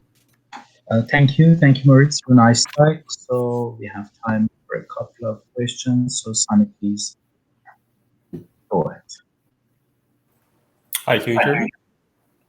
Yes. Thanks for your very nice talk. I have just 2 questions. So the first one is, I guess your model can explain like the BAO measurements simply by virtue of the expansion history being the same as ΛCDM, right? Exactly, yeah. But okay, so this is true at background level. But your 11 eV sterile neutrino is a hot dark matter candidate, I think. Yeah. So can you explain large-scale structure clustering? So I'm a bit concerned that you might have problems on very small scales, say with Lyman alpha. So with if I can explain with this model also the distribution of the galaxy clusters. Elena discussed so in the CATS model, which is a MOND cosmological simulations, they studied the likelihood of the El Gordo galaxy cluster, and they found 1 galaxy cluster in it, which is quite consistent with the observations. With the Lyman alpha forest, I'm not sure, but you see Mondian effects at around, so up to redshift 50. This model is very similar to the standard background cosmology, and Mondian effect starts at redshift 50, and then you have this Mondian effect. Okay, thank you. Okay, thank you. So questions, comments? Yes, Marcel, please go ahead. Marcel here. Hi, Moritz, nice talk. Hello. I have a question about the basic assumption, because how much is this based on the Karatsev underdensity? And how sure are we that this is really accounting for all the local dark matter? Because as far as I remember, they looked at dark matter bound within the virial volumes around clusters and maybe massive galaxies, but there might be diffuse dark matter in filaments and smaller scale substructure in between. So is that a concern, or is that just a small fraction that shouldn't affect So in the KBC paper, they derived the underdensity from galaxies in the near infrared, where they assume the bias factor from 1. But you are worried about substructures with dark matter substructures within the void, right? No, more, I mean, not really substructures, but more the diffuse component of dark matter. So the more extended structures, essentially, right? Which you wouldn't trace with galaxies. So I wonder how much of what fraction of dark matter is expected to be in those components beyond virial radii of massive hosts. Yeah, I don't know the exact fraction, but in the Keenan paper, they assume the bias factor from 1, which I think is reasonable there because they were able, because this 2 mass survey covers 57 to 75% of the luminosity function. But I don't know about this dark matter halos you mentioned. All right, okay, thanks. Perfect, thank you. If there aren't other questions, so there's a comment by Panic that maybe we can read it then and have a discussion in the chat. So if there aren't any other questions, let's thank Moritz again. Thank you very much. Thank you for having me. Thank you. Okay, great. So we can move ahead, and our next speaker is Shao-Jiang Wang. Shao, can you hear us?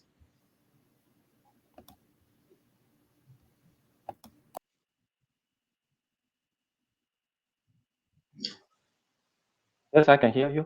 Okay, perfect.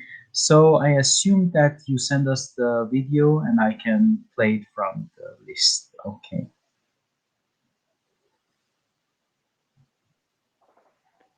Hello everyone. My name is Shao-Jiang Wang, currently a postdoctor at the Institute of Theoretical Physics of Chinese Academy of Science. Okay, great. So it seems that everything is okay. Perfect. So it's a great pleasure to have Shao-Jiang Wang from Academy of Chinese, and he's going to talk about the chameleon dark energy. It's a great pleasure to have the opportunity to present my recent work of chameleon dark energy as a promising solution to the Hubble tension. The Hubble tension is a long-standing inconsistencies with persistent significance between the various independent local direct measurements on Hubble constants and the CMB global constraints fitted by the ΛCDM model.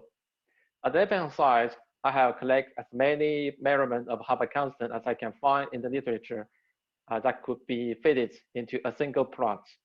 The dashed line presents the supernova measurement calibrated by different distance ladders, such as the Sapphire, TRGB, and the Miras. The solid lines present other direct measurements independent of distance ladders, such as the surface brightness polarization, the Maser, Turing-Fisher relations, strong length intent delay, and the gravitational wave standard sirens. The red streaks present the CMB constraints from the Planck 2018 data. The first 3 red regions present the low L, the full L, and the high L constraint from the SPT polarization data. The next 4 red regions present the EE only constraints from the Planck, SCT polarization, SPT polarization. Yes, I assume if there is some pause, please, I can let me start it again to be sure that everything is fine. And please type in the chat that it's okay. Hello everyone, my name is Shao-Jiang Wang, currently a postdoctor at the Institute of Theoretical Physics of Chinese Academy of Science. It's a great pleasure to have opportunity to present my recent work of chameleon dark energy as a promising solution to the Hubble tension. The Hubble tension is a long-standing inconsistencies with persistent significance between the various independent local direct measurements on Hubble constants and the CMB global constraints fitted by the ΛCDM model. On the left-hand side, I have collected as many measurements of Hubble constant as I can find in the literature that could be fitted into a single plot. The dashed line presents the supernova measurement calibrated by different distance ladders, such as the Sapphire, TRGB, and the Miras. The solid lines present other direct measurements independent of distance ladders, such as the surface brightness polarization, the Maser, Turing-Fisher relations, strong length in time delay, and the gravitational wave standard sirens. The red streaks present the CMB constraints from the Planck 2018 data. The first three red regions present the low L, the full L, and the high L constraint from the SPT polarization data. The next four red regions present the EE-only constraints from the Planck, SCT polarization, SPT polarization, and SPT third generation data. The last three red regions present the CMB independent constraints from the BAO plus BBN constraints, the actual galaxies gamma ray background, and the inverse distance ladder measurements with dark energy survey constraint on the BAO calibrated by the supernova data with a CMB prior on the sun horizon. What can be done from the current status of the Hubble constant measurements? Well, first, there seems no single systematics to all the local direct measurements with or without distance ladders, as they are largely independent. And second, there are disagreements in the supernova data calibrated by the TRGB constraints from the Rees and the Friedman group, and in the strong length in time delay constraints from the TD Cosmos and the Holical group. And third, the gravitational wave standard Sarah measurements is consistent with most of the global indirect measurements, although with a large uncertainty in the position. And fourth, there are suspicious shifts from using either the high L data, high L or the E only CMB data with respect to the full CMB data. The last point is that the CMB independent constraints from either the inverse distance ladder measurements or the BAO plus BBN constraints hint at new physics from the early universe solutions. The proposed solutions usually can be classified into the early time solution and the late time solutions. The early time solutions change either the expansion history or the recombination histories, or even both of them. The late time solutions could be either homogeneous or inhomogeneous. The early time expansion history could be changed by adding early dark energy or dark radiation. The free streaming dark radiations is not favorable because they also change the damping tail of the CMB power spectrum, even if it could preserve the first acoustic peaks. Hence, a non-free streaming dark radiations, like the strongly interacting neutrinos, are more promising. The early time recombination histories could be changed by primordial magnetic fields, non-standard recombinations, and varying fundamental constants, to name just a few. The late time homogeneous solutions include the phantom-like dark energy and interacting dark energy.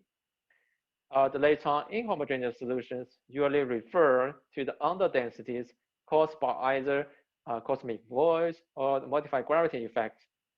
The cosmic void solutions is believed to be ruled out by the supernova data. So I will present here for the first time the late time inhomogeneous solutions using the overdensities. It is worth noting that there are also many solutions on the market that may be illusionaries due to the large uncertainties from extended parameter space or the blind data combinations which is the local Hubble constant measurements.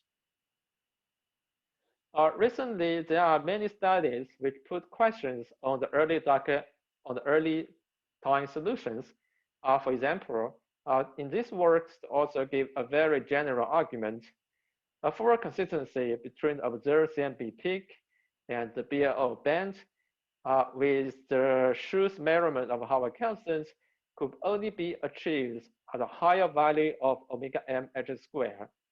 However, such a high value of omega m h square would cause attentions with the galaxy weak lengthening surveys, such as dark energy surveys and kilodegree surveys. So in the figure on the right-hand side, with exception of the red points corresponding to the strongly interacting neutrino model, the rest of the models shows a consistent tendency. The model with low omega m h square either fail to achieve a sufficiently high H0 values or are in tension with the galaxy cluster data of BLO. And the model with a high value of omega m h square run into the tension with galaxy lengthening data of dark energy survey of kilodegree survey. So given that early time solution reducing the sound horizon alone have been put in question in tension with the galaxy survey data, and the late time homogeneous solutions have been strongly constrained by the BLO plus supernova data consistent with the ΛCDM model. And furthermore, the local cosmic void solutions has been ruled out by the supernova data. A natural way out of the about dilemma would be the use of a local overdensity where the chameleon mechanism could work. So if the chameleon field is coupled to an overdensity region, it could be trapped at a higher potential energy density, playing the role of an effective cosmological constant, hence drive the Hubble expansion rate locally higher in that region than that of backgrounds with lower matter density. For our toy model, we have 3 parameters, alpha, lambda, and n. The lambda could be chosen freely since it could be compensated by a reparameterization of alpha.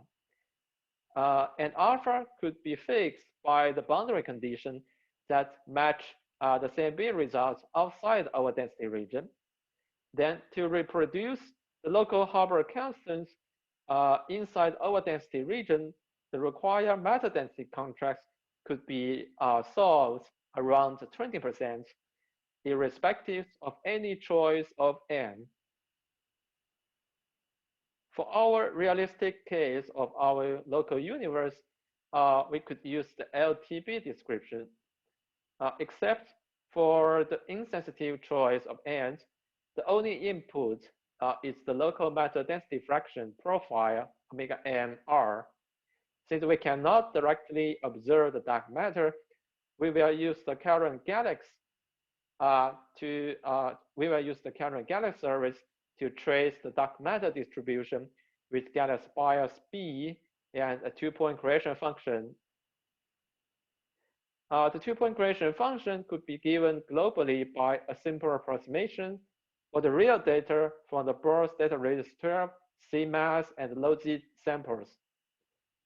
This will give rise to the local matter density profile when averaging over every point in the survey region. We can also define a local 2-point creation function simply by counting the number of the galaxies around us with respect to the random sample, which reproduce the well-known structures of the local void, local supervoid, CFA2 great warp, Sloan great warp, and the Bose great warp. Now, with a single input parameter of a galaxy bias between 1 and 2, the local Hubble constant profile could be solved directly. Remarkably, the supernova data calibrates by Sphere measures or TRGB, as well as the helical measurements, could be reproduced with a close correlation with the great wall structure observed in the galaxy survey. Due to the limited sensitivity and observation time, the Hubble constant profile from the distant galaxy distribution profile should be recovered by the approximate or the global two-point creation function that reproduce the CMB results simply because the emergence of the cosmic homogeneity. The gravitational wave events and or the surface brightness fluctuation or the measures lies partially outside the survey region of the Bose data race 12, which could not faithfully describe their air-based matter density profile. So we need other complementary galaxy surveys to predict, to give a precise predictions of these three measurements. But nevertheless, they are all consistent with the approximate or the global two-point creation function. So our final result would be that our chameleon dark energy is the first model of late-time inhomogeneous solutions using the cosmic overdensity to the Hubble tension by the lifted potential energy density from the chameleon coupling to the Great Wall overdensity in the current galaxy survey. Some discussion follows. First, our chameleon dark energy has effectively zero parameter since n is an insensitive parameter, and alpha could be fixed by reproducing the CMB at the cosmic scale, and the galaxy bias could be removed from the model if our local matter density profile could be measured directly by some other observational methods. Second, our chameleon dark energy model drives the late-time acceleration by the quintessential effect from the trap effective cosmological constant instead of the cell accelerations ruled out by the no-go theory. And the fixed force introduced by the chameleons is 0.01 millimeters, safely within the allowed constraints of the modified gravity theory. And last, our chameleon dark energy model could also potentially solve the sigma 8 tension, since an overdensity with additional negative pressure introduced by the chameleon field, chameleon dark energy, tend to smell at a larger scale until reaching a new viral equilibrium due to a decrease in pressure with a decrease in matter density. That's all. Thank you. Okay, thank you very much for nice presentation. So Shao is with us, and we have time for a couple of questions. If there are, please raise your hands. Great. Yes, we see you, Shao. If there are questions, please raise your hand or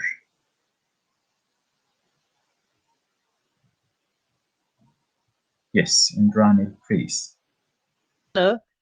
So you were saying about the supernova data ruling out a large local void, but actually a lot of supernova surveys do in fact find evidence for a local underdensity. For example, with the second derivative, this Q0 parameter being about twice the standard model value. So I didn't fully understand your comments about the supernova data ruling out a local void. Well, this is based on the arguments of the Rees paper. I believe yeah, that but the there are Kenworthy many... and Rees paper for a fixed Q0, and that's why they couldn't find evidence for a void, right? You need to let the Q0 parameter be free when, in case, right? In case there's a void. I see. So we pointed that out in our work on the KBC void. But there've been many other studies like the Cameron and Mara and the Colgate, which actually do find evidence for a large local void purely based on supernovae data. I see. Yes, maybe it's inaccurate for me to jump to that big conclusion that the void solution is ruled out. Sorry. That's fine. These works appeared later. Yeah. Perfect. So, Adam, please. Yeah, I just thought I could weigh in a little bit about that void issue. So we had done a study, if you look at the paper, Kenworthy et al., looking for the signature of an inflection at a redshift of 0.07 that you would expect for a KBC void, and we didn't see it. In fact, I think the group that did the KBC work also looked, and at most, it could be something at the sort of 1% level. The issue about Q naught, it's true that we fix Q naught to the sort of more conventional value, but if you let it be free, you get a more negative value, but it's only, I think, 1.5 sigma from the conventional value. So I'm not sure I would call anything less than 2 sigma, 2.5 sigma as evidence for a local void. I think, and maybe we'll hear more talks about this, I think the only way to do a void is to change gravity and then change the formalism in which you do the calculation. But I would say, a strictly lambda CDM formalism, I would say the supernova data rule out a large void or a deep void or an H naught tension solving void without some other change to the physics. No, I agree. But one other issue I'd like to mention is that if you have a 2 sigma fluctuation in the direction that would be expected for a local void, that hardly sort of disproves the void model. I mean, it might not confirm it, but it's certainly in the right direction. Yeah, but Q naught is only one part of that story, right? I mean, you actually want to define what you think a void would do to the Hubble diagram, right? It's not the same thing as acceleration. And that's what we did in the Kenworthy paper. And that's even what they did in the follow-up Shanks paper. I think you have to put it in that context. Again, if you're going to change gravity, then I would say all bets are off. And then you would put it in that context. Okay, I agree with that. Okay, thank you for the discussion and comments. Also, Pavel type a couple of comments there in the chat. We can resume the talks in the chat as well. Okay, if there are no other new questions, let us thank Shao again. Thank you very much for being with us. Thank you. Thank you. Okay, perfect. So we have a little bit late, so let's go with Hossein. So Hossein, do you hear us? Hi, Shant. Yes, I hear you. Nice to hear. Yes, nice to have you here. Okay, so I assume, Hossein, you send us a video. Yes, I will. Yes, it's been recorded. Yes. Perfect, perfect. So I will run it, and then we have the question and answer. So it's a pleasure to have Hossein with us. He's a researcher in the School of Astronomy in IPM Tehran, and he's going to talk about the Uberlambda CDM and CMB lensing. Hello, everyone. Firstly, I want to thank from organizing committee for this opportunity. I'm going to talk about a modified gravity model called üLCDM, which is based on Uber gravity that reconcile H0 tension and CMB anomaly tension simultaneously. As you know, there is a recent crisis in cosmology, namely Hubble tension. There is an inconsistency between late-time measurements of Hubble expansion rate and the value derived from early universe. So many solutions have been proposed for this problem. In addition to Hubble tension, there are other tensions in a standard model of cosmology. One of them exists in the weak lensing of the CMB. As you know, weak lensing of the CMB due to the gravitational potentials generated by the matter distribution has an impact on the CMB temperature power spectrum. Interestingly, when you compare prediction of lambda CDM for CMB lensing with Planck data, you will find that the lensing smoothing is larger than expected by roughly 10%. This is called lensing amplitude anomaly that has a 2 sigma tension with lambda CDM cosmology. The idea that a new physics may be needed to explain this discrepancy opens a vast arena for model building and phenomenological predictions. The Hubble constant tension and proposed models to solve this tension remind us that the unknown nature of dark matter and dark energy is at the heart of this problem. In this direction, the long-standing question of cosmological constant and the plausible gravity models leads to a class of solutions known as ensemble theories of gravity. According to this idea, there is a density-dependent transition of the law of gravity. The ensemble average theory of gravity suggests that the gravity model works in the universe is an ensemble average of theoretically possible models of gravity. This idea is formulated in the Lagrangian formalism via this relation, equation 1, where Li are theoretically possible Lagrangians and beta is a free parameter of the model.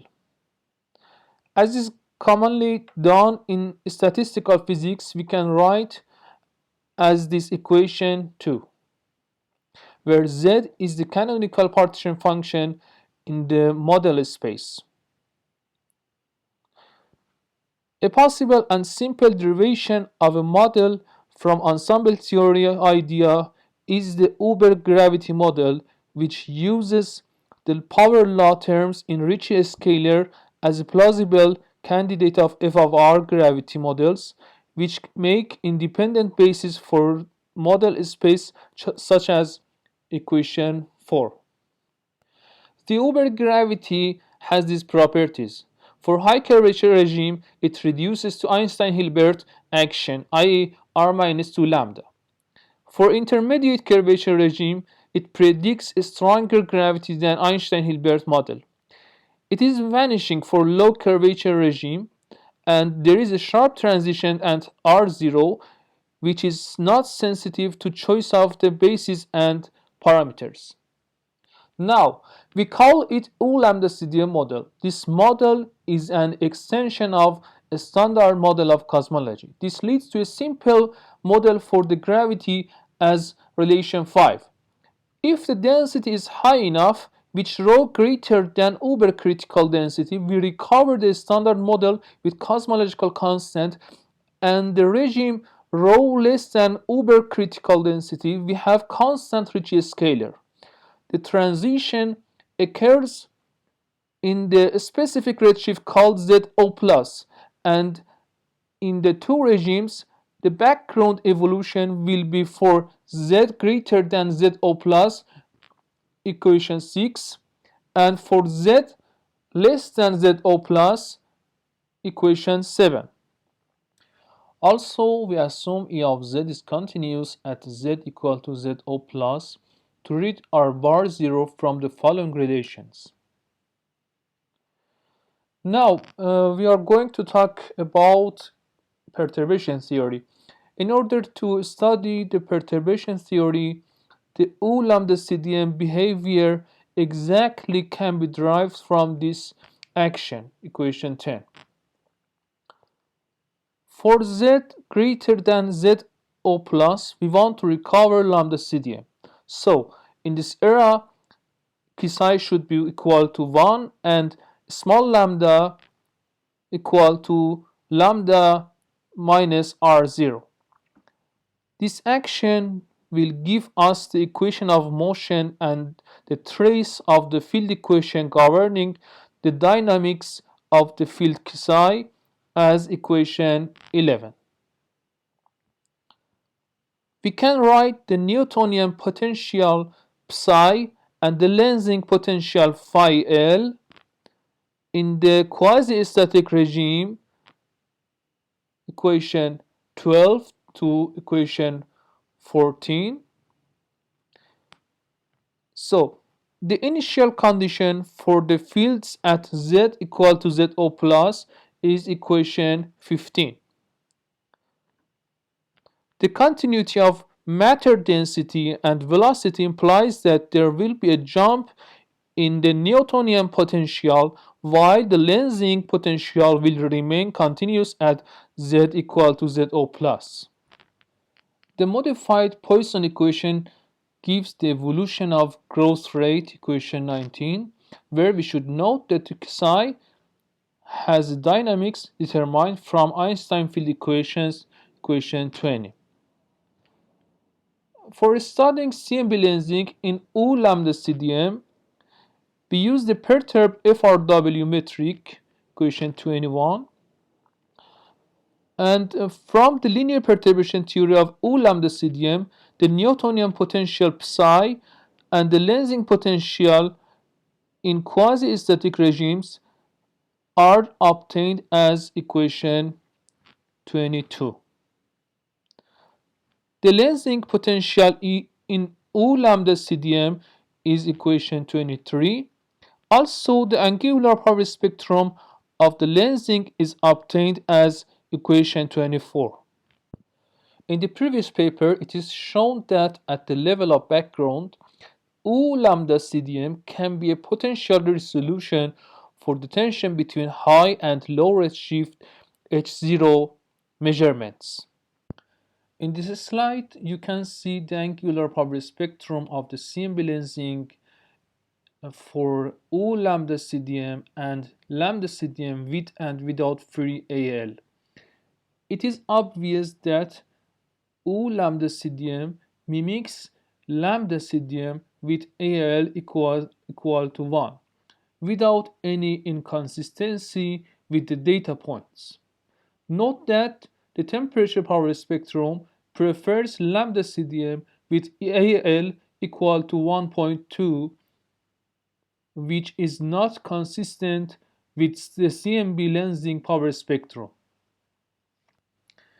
This table is 68% confidence level constraints for üLCDM and ΛCDM model. As you can see, chi-square for üLCDM is lower than ΛCDM chi-square. The relative likelihood of AL parameter is plotted for ΛCDM and üLCDM models. Both models have around 2 or 3 sigma tension when they are checked against only the Planck dataset.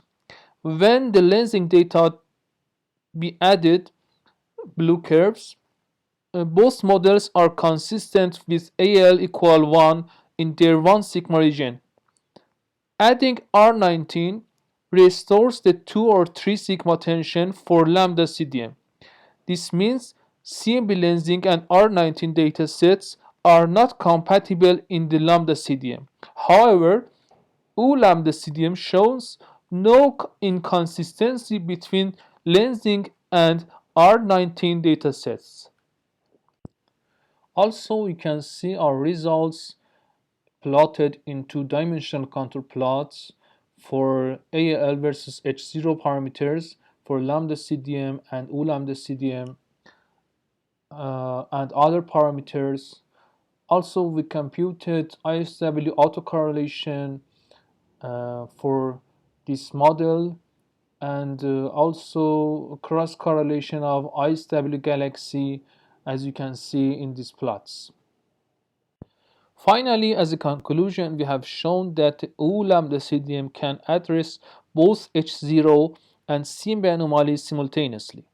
The üLCDM has no tension with AL equal to 1 and R19 with just one additional free parameter in comparison to standard ΛCDM. The ΛCDM with AL as an additional free parameter can lessen H0 tension, but with a higher value for AL. It means to address both H0 and lensing tensions, üLCDM is as good as ΛCDM plus AL with the same number of free parameters.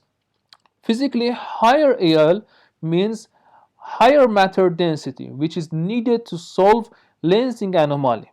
But in üLCDM model, higher lensing is not because of higher matter density, but because the gravity force is stronger. We think this property is in the heart of üLCDM. However, we should mention that stronger gravity may make the sigma 8 tension worse. It is important to be studied in the future works. We have also checked our model with Planck, CMB lensing, and R19 datasets, and we keep BAO and supernova datasets for future works. Thanks for your attention.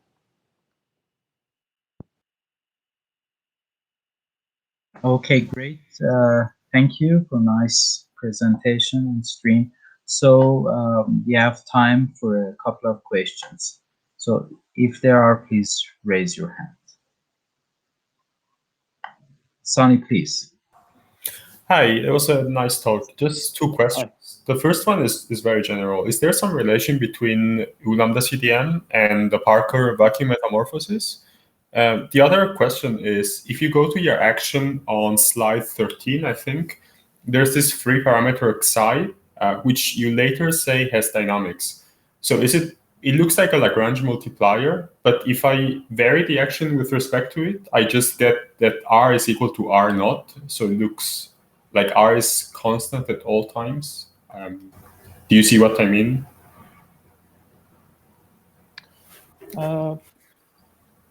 Yes, I see. In this model, R naught is based on parameter ZO plus.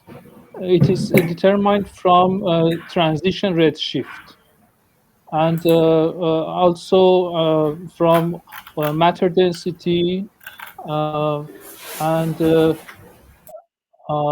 is our free parameter is just ZO plus. We have just one free parameter. As I understand your question, I don't know. So, Hossein, may I say a couple of comments, because yes. So I assume that the points that Sonny made is right. That it's interestingly the dynamics is very similar to the metamorphosis model by Parker et al. That you say. And the second is that right, it sees like a Lagrange multiplier in the field, and but yes, if you are in a high, it's density lower than the critical density, you have always get this R equal to constant, and this comes from this Lagrangian multiplier when you variate the Lagrangian by it. So it's a way to write Lagrangian in a way that you can do the perturbation theory. You agree, Hossein? Okay. Thank you. Okay, perfect. So Indranil has a question. Please go ahead. Hello, can you hear me? Yes, I.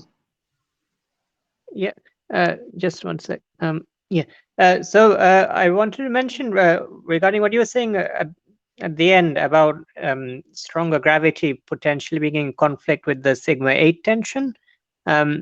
So I have thought about that as well. What I think is that if you had stronger gravity and you were able to enhance the growth of structure, we might be living in a large local underdensity, as Moritz was explaining, the KBC void, which is also observed directly in the galaxy luminosity data. And in that case, it might be that the structure was less at redshift below about 0.2 than on average. And that might be the sort of resolution to the sigma 8 tension. I think you're right. When you empower the gravity, it's probably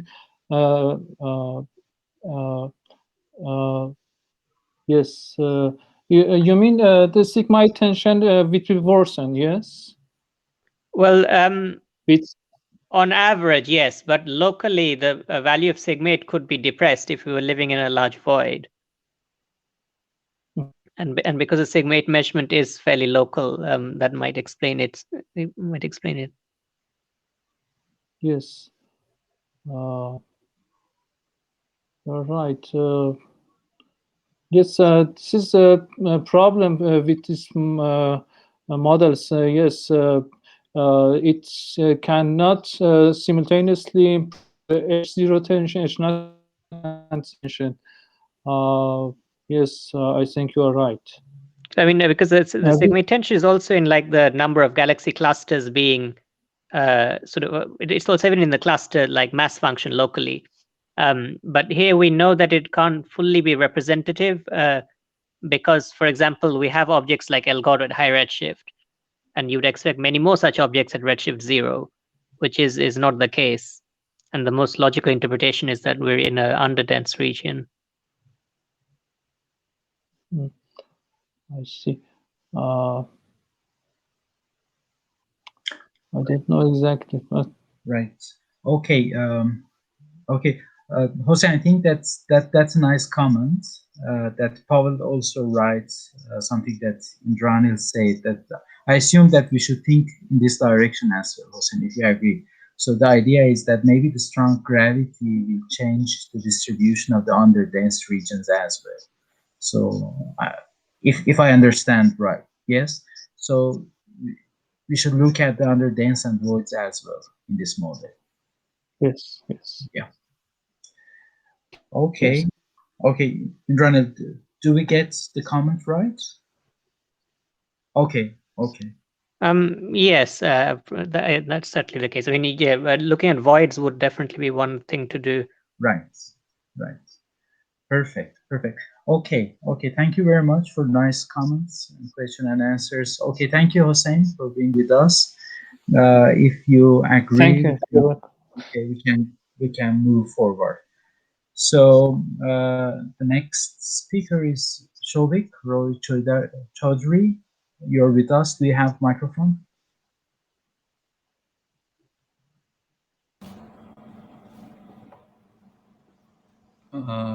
Yeah, can you hear me? Yes, yes, perfect. Yeah, but my talk is pre-recorded. Yeah. Great, great. I will play it, and please let me know that if it works well. Okay.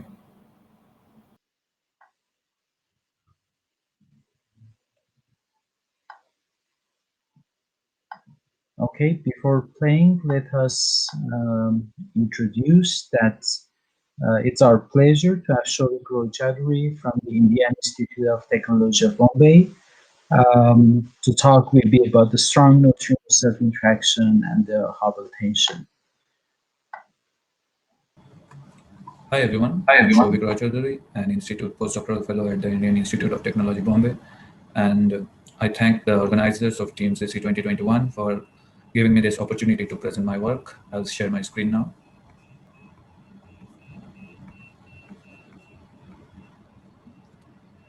I'll present results from my recent work with Steen Hannestad and Thomas Sturm from Aarhus University, Denmark, on strong neutrino self-interactions and the Hubble tension.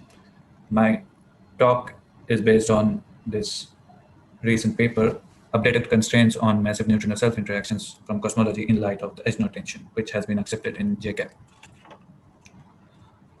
In our paper, we have updated the constraints from cosmological data on flavor universal neutrino self-interactions mediated by a heavy scalar of allowed mass higher than 1 keV, so as to be able to treat the neutrino self-interactions as an effective 4-5 muon interaction for the modes probed by the current Planck CMB data. A heavy vector mediator also works. We consider a simplified interaction with diagonal coupling matrix. As long as the effective self-coupling G effective is greater than the Fermi constant, the neutrinos will remain interacting with each other even after decoupling from photons at T equal to 1 mega electron volts. The self-interaction rate per particle gamma is proportional to G effective square multiplied by T nu to the power 5, where T nu is the neutrino temperature. So this interaction will stop the neutrinos from free streaming as long as gamma is greater than H.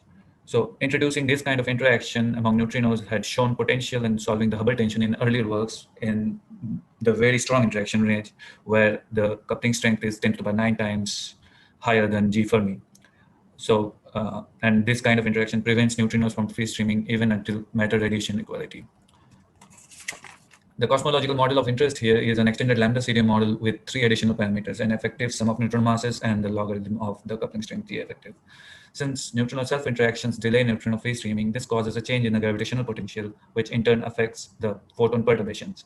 You can see the effect of a large interaction like G effective equal to 10 to the power minus 2 MeV to the power minus 2 via the solid red curve. Strong interactions gradually add more power in high multiples of the CMB temperature spectrum, It also causes a phase shift of the CMB anisotropic peaks towards smaller scales. However, if n effective is increased to 4.046 from the standard value of 3.046, we see that the changes due to a high G effective is almost compensated in the dotted red curve in the lowermost panel.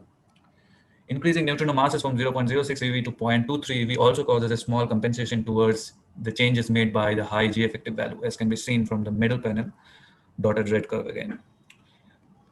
So using this model in the strong interaction range, Kreis et al. Had found a region of allowed parameter space with high G effective values accompanied with high N effective sum of neutrino masses and H naught with Planck 2015 low multiple and high multiple temperature and lensing data, combined with BAO with similar goodness of fit to the data as ΛCDM. So in this model, they do not consider the polarization data for their main results. But as you can see, the high N effective and H naught are positively correlated in this model, and the solution to the Hubble tension came from N effective values around 4.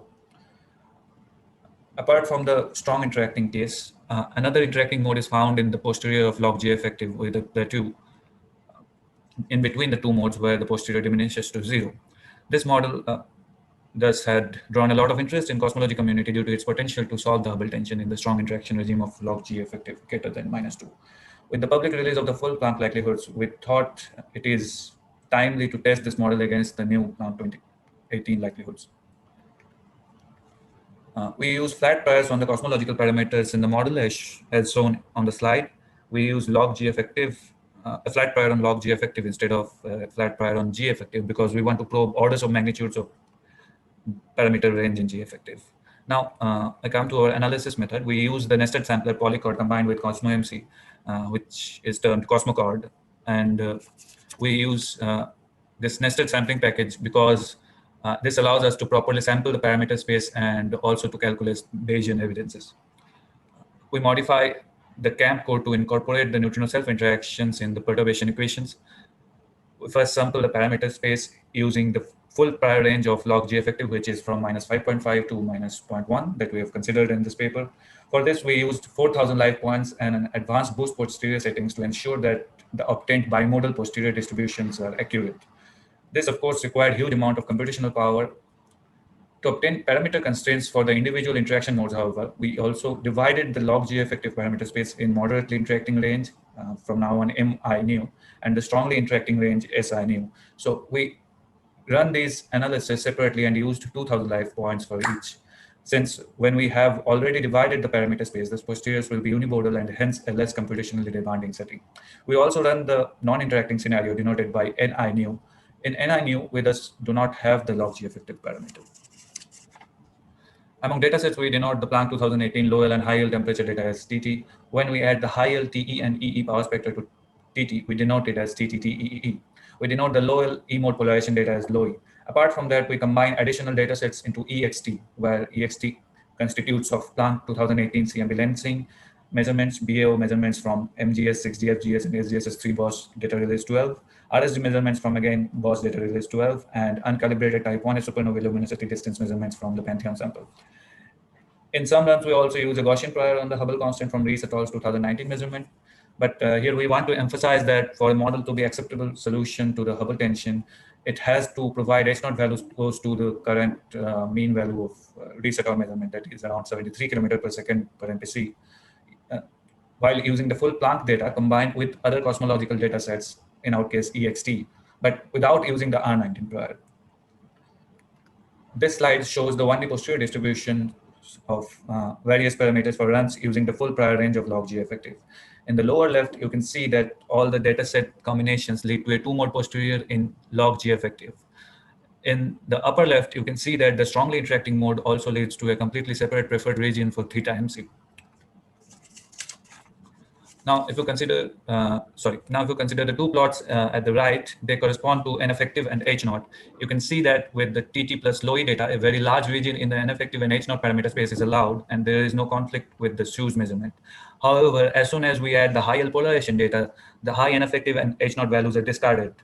With the inclusion of the additional EXT data, the allowed parameter space gets slightly narrower. Thus, you can see that our most constraining data set, TTTE plus low E plus EXT, does not provide a solution to the Hubble tension in this model.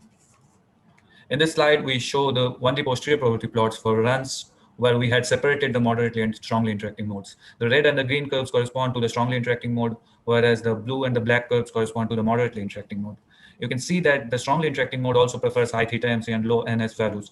This is because the changes in the amplitude and phase shift in the CMB peaks can be partially compensated by decreasing NS and increasing theta MC. Interestingly, as far as N effective and H naught go, the SI new mode actually prefers slightly lower values of N effective and H naught than the MI new mode, although there is no conceivable tension between MI new and SI new regarding N effective and H naught values.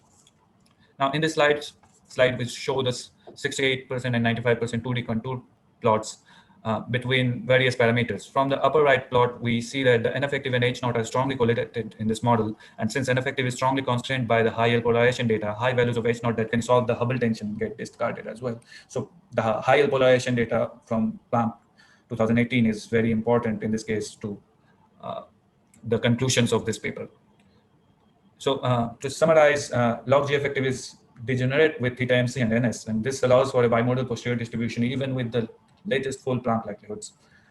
In the CMB temperature data, log G effective has also some degeneracy with N effective and some of neutrino masses. This allows for high N effective values close to 4 and high H naught values around 73, 74, as long as high L polarization data is not included. Once high L polarization data is included, it constrains the N effective parameter heavily and doesn't allow for high H naught values that can reconcile CMB with the Schu's measurement. With TTTE plus low E plus EXT, we found that for the strongly interacting mode, the following 95% bounds on screen, and you can see that the H naught value is same as the ΛCDM value you get. N effective is slightly on the lower side than 3.046, and sum of neutrino masses bounds is 0.15, which is quite robust when compared to the simple ΛCDM plus sum of neutrino masses model, which gives a value of around 0.12 eV. The preferred N effective values are slightly on the lower side, as I said, and the new value of standard model N effective would be 3.044. And but even if we are to reanalyze the data with a fixed N effective of 3.044 and massive neutrinos, one would very likely get an H naught in the ballpark of 69 to 70, which does not work as a solution to the Hubble tension, even though it reduces the tension to some extent. Furthermore, neutrino self-interactions are also strongly constrained from particle physics experiments, with the exception of flavor-specific interaction among tau neutrinos. If you introduce the interaction realistically to only one flavor, this should provide an even smaller increment to H naught, as the effect on the CMB power spectra would be smaller. We found that with TTTE low E plus EXT, a Westfield chi-square difference of around 3.4 between the strongly interacting and the non-interacting mode, and also a Bayesian evidence ratio of 0.06. So both of those statistics disfavor the strong interaction scenario when compared to the non-interacting case, NI neo. However, moderately interacting mode gives similar fit to the non-interacting case. The reason is that for moderate coupling strength region, the neutrinos start streaming too early as far as the modes probed by Planck CMB data. So to conclude, with current data, this model does not look like a promising solution to the current Hubble discrepancy. Thanks a lot for listening. Please ask any questions you have. Okay, great. Thank you very much, Shouvik, for your great talk and presentation. So we have time for a couple of questions. Please, if you have a question, raise your hands.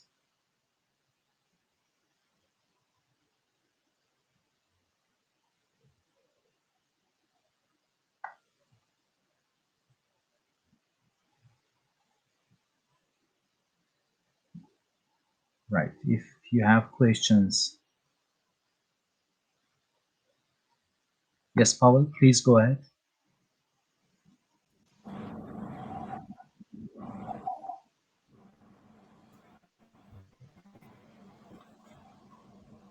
Yes. Yeah, I just wanted to make a little comment rather than just writing it. Thanks for the presentation. I think it's important to document models which turn out not to work. Yeah, I think that's very important. So thank you for that, and for the final conclusions which you've shown on your slide. Okay, thanks for your comment. Yeah, thanks. I think that's very important. Yeah. Thank you, Pavel. So questions?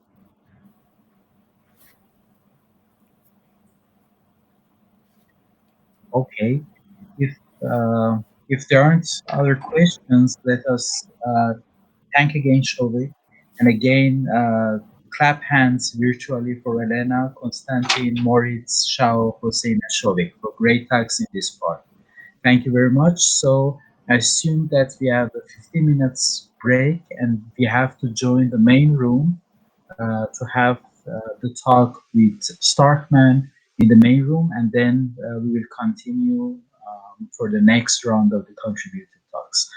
Nima, if there are other comments, please. So Nima is not here. Marzieh, the first speaker of this session, Mohammadreza Ayromlou from Max Planck Institute for Astrophysics. So he's going to tell us about no place for the halo boundary. So Mohammadreza, please. Yeah, thanks a lot, Sean, for the introduction. So today I'm going to talk about the importance of halo boundary and technically importance of removing the halo boundary, and also the role of environment in galaxy evolution and large-scale structure. So the current theory of galaxy formation and evolution is based on the ΛCDM cosmology, mostly, and the initial conditions which are taken from the CMB, and also the strong assumption that cold dark matter interacts only gravitationally. So if it's gravity only, if we have a dark matter only universe, it corresponds beautifully, and we can use cosmological simulations to reproduce the cosmic structures, although what we observe has lights and there is no light in dark matter. So we need baryonic matter. But as soon as we enter the baryonic matter, it's not gravity only anymore. It's actually much more complicated. There is a lot of processes involved in formation and evolution of galaxies. For instance, cooling of the gas, radiative cooling, and feedback processes such as stellar and black hole feedback. But in addition to these intrinsic physical processes that affect the formation and evolution of galaxies, galaxies are also strongly influenced by the environment. And this is the focus of my talk today. So, but first let's get to the question of what is environment? How do we define environments? We do know that traditionally people refer to environment of a galaxy or subhalo as its location in the cosmic web. So galaxies could reside in very dense regions such as clusters and groups, could dense within filamentary structures, and also within cosmological voids, which are quite underdense regions. These are isolated galaxies. We can of course become more quantitative by using things such as halo profiles like NFW or INASTO. However, the issue is that none of these are designed to quantify the environment of a galaxy or subhalo locally. So these are either qualitative definitions or non-local. And that's why we define the concept of the local background environments to quantify environment and also to model the environmental dependency of galaxy evolution, possibly up to large scales. So we define the LBE, the local background environments, for every galaxy and subhalo as a spherical region around the galaxy and subhalo, with the condition that the galaxy and its dark matter subhalo should be completely excluded from the environment.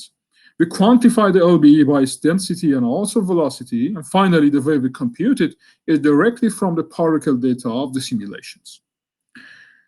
Well, what you see here on the right is taken from the particle data of the Millennium simulation, is a subhalo surrounded by its environment. So in order to define the environment of the subhalo, the first obvious step would be to detect the subhalo itself. And then we define the environment around it. And finally, we exclude the galaxy and the dark matter subhalo from the environment. This third step, excluding the galaxy and its dark matter subhalo, is actually quite complicated and very tricky. So I'm not going through details, but just to give you an idea of how this is done, well, I devised a Gaussian mixture method in 6-dimensional phase space to separate the true background environment particles from the previously unidentified subhalo particles. Once this is done, we can measure the local environment properties of all galaxies and subhalos in cosmological simulations. A schematic view is shown on the right. Here you see a cluster at the center. This dashed circle corresponds to the virial radius of the cluster, or R200 roughly, and the other circles correspond to galaxies and subhalos in the vicinity of this cluster, and they're colored by the local environment density. Once we do this for all galaxies in a cosmological simulation, such as the Millennium simulation or the illustrious TNG simulation, we can have a more statistical view, which is shown on the left here. Well, here what you see is the local environment density of galaxies as a function of halocentric distance for galaxies in the vicinity of clusters. And the colors correspond to the normalized number of galaxies. If you look at this dashed brown line here, this is the running median value. And this quantity is quite continuous across the via radius here, or any other scale, up to very large scales. I only show like up to 5 times the halo via radius, which for clusters means like roughly 10 megaparsec. But well, if you go to larger scales, you see that this quantity like stays continuous. This is only for galaxies in the vicinity of clusters, but if you look at galaxies in the vicinity of groups on the top right, or lower mass halos in the bottom, we see that the same argument is more or less true. And the local environment density of galaxies is a continuous quantity across the via radius or any other scale. Interestingly, the same argument is true for the galaxy's velocity or the subhalo's velocity relative to its local environment. This quantity is also quite continuous without any abrupt jump at the scale of via radius or any other scale. So what we conclude from that is that regarding the local environment properties of galaxies and subhalos, there is no boundary for halos. And therefore, environmental processes are likely and indeed are expected to happen beyond the halo boundary. So practically, if we are doing galaxy evolution and we are interested in seeing the influence of galaxy evolution on large-scale structure, we have to remove artificial boundaries such as the halo via radius. Well, now I'm going to use this local environment measurements to model environmental dependency of galaxy evolution within the galaxy formation model. But what is galaxies? Well, galaxies, or the Munich semi-analytical model of galaxy formation, is a set of equations, a set of physical processes that run on top of a dark matter-only simulation, such as the Millennium simulation. And by physical processes, I mean from the infall of the gas to the halos, to the cooling, radiative cooling of the gas, and baryonic feedback processes, for instance, such as stellar and black hole feedback mergers, and mostly like a lot of other physical processes which are relevant for galaxy formation evolution. The main advantage of this kind of modeling, and galaxies in particular, is that they are computationally very fast. So galaxies is millions of times faster than hydrodynamical simulations of the same box size and the same resolution. Another advantage is that these kind of models can be used for other cosmologies as well. For instance, if you have an n-body simulation of a modified gravity, we can run this model on top of that and give you galaxy properties. So, well, one of the important environmental processes that influence formation and evolution of galaxies is ramp pressure stripping. And we want to model that using these local environment properties that we measure from the particle data of the simulation. Well, ramp pressure stripping happens to galaxies and subhalos, which are moving fast through dense environments, and it causes them to lose gas. Ramp pressure itself is rho v squared, rho being the local environment density of the galaxy and v being the velocity of the galaxy relative to its local environment. On the other hand, we have the self-gravitational restoring force of the galaxy and its dark matter subhalo on the gas. So if ramp pressure becomes stronger than gravity, some gas will be stripped. We want to implement this new thing, using the time-evolving local environment measurements into the galaxies. And we want to particularly remove the halo boundary, extend environmental processes, the influence of environment on galaxy evolution, to all galaxies in our simulation. And I have to mention here that in previous model, these environmental processes were limited to satellite galaxies within the halo via radius. It means that we had this artificial boundary, but now we are going to remove it. So when we implement the change to the model, we have to recalibrate the model. But what is this recalibration for? Well, you know that every single galaxy formation model and cosmological simulation has plenty of free parameters or model efficiency parameters. And by efficiency parameter, I mean, for instance, we do not know the efficiency of AGN feedback. This is an unknown parameter in physics at the moment. So for parameters like that, we have to somehow calibrate the model. And the way I calibrate the model is using an MCMC technique and observational constraints, including the galaxy stellar mass function and the fraction of punch galaxies. I run a smaller version of the model for tens of thousands of times in the MCMC mode. And when the MCMC converges, we have a new set of free parameters, and only then I can run the full model. And this is the results. We produce hundreds of millions of galaxies in a box size of co-moving like 700 megaparsec cubed. 64 different snapshots, 5 of which refer to future, and also the full catalogs I've made them publicly available. So you are welcome to go download and use the data. But let me show you some results. Well, the main reason of all changes I made to the model was to improve the galaxy treatment of environmental processes, to see how environment influenced galaxy evolution, possibly and hopefully up to large scales. This is fortunately something that we can actually check with observations.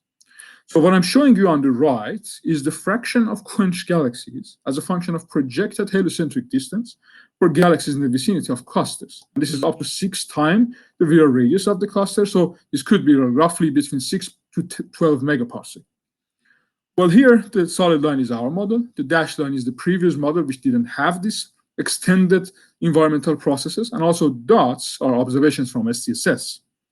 To have maximally consistent comparison with observation, I undertook a new analysis of the SDSS galaxy data combined with a halo catalog to infer the fraction of quenched galaxies, as you see, as a function of projected heliocentric distance. So what we see here is that the new model is in very good agreement with observations here and significantly better than the previous model.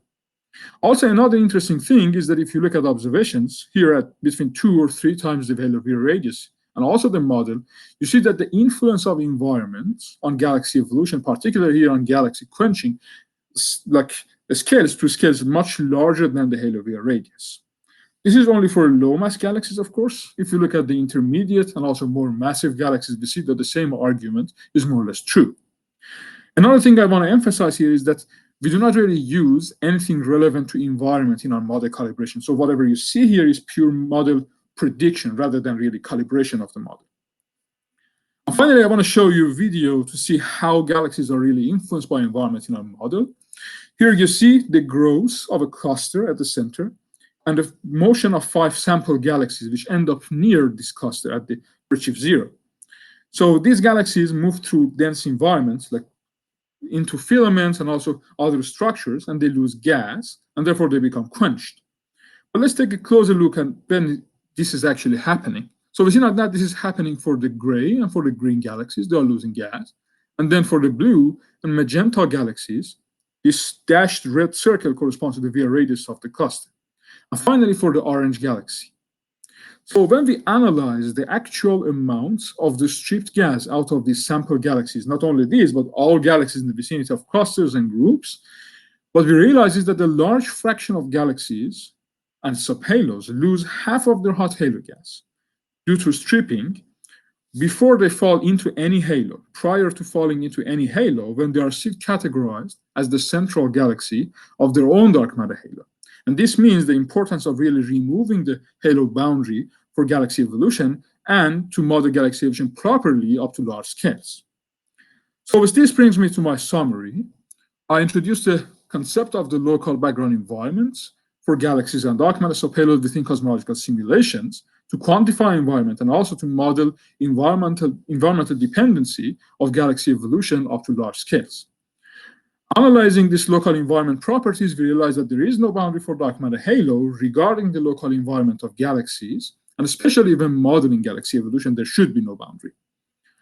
Implementing this new change, like this new local environment measurement into galaxies, led us to improve galaxy treatment of environmental processes, and therefore the properties of galaxies in different environments. I showed you a few examples of how predictions of the model are in good agreement with observations.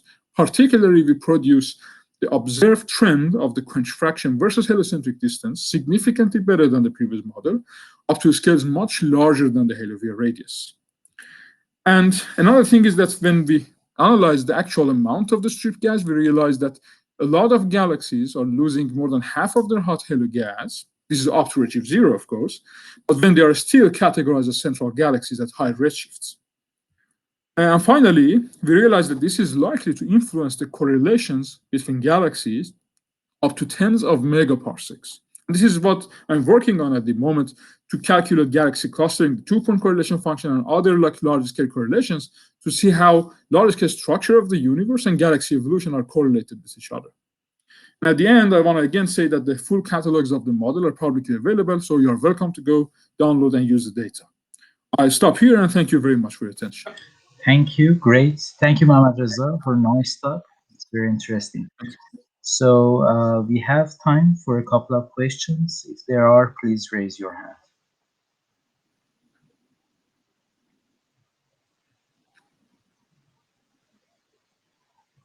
If there are questions, please type or raise hand.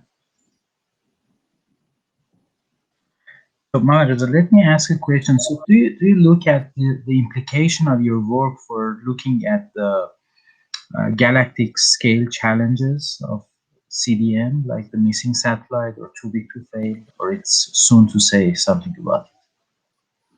So I think that could be important. I mean, one of the things that the model could challenge is the missing baryon problem, actually, because, well, it of course could also challenge the missing satellite problem theoretically, but for the missing baryon problem, when galaxies are losing gas or subhalos are losing gas prior to the infall into the halo, they might fall into the halo with a dark matter fraction larger, with a dark matter baryon fraction lower than the cosmic value, and therefore that could decrease the baryon fraction of their host halo, host future halo, and that could be one possible direction for the missing baryon problem. Of course, there is a lot of other things involved, like feedback processes, and yeah, but I think this is just very interesting to do.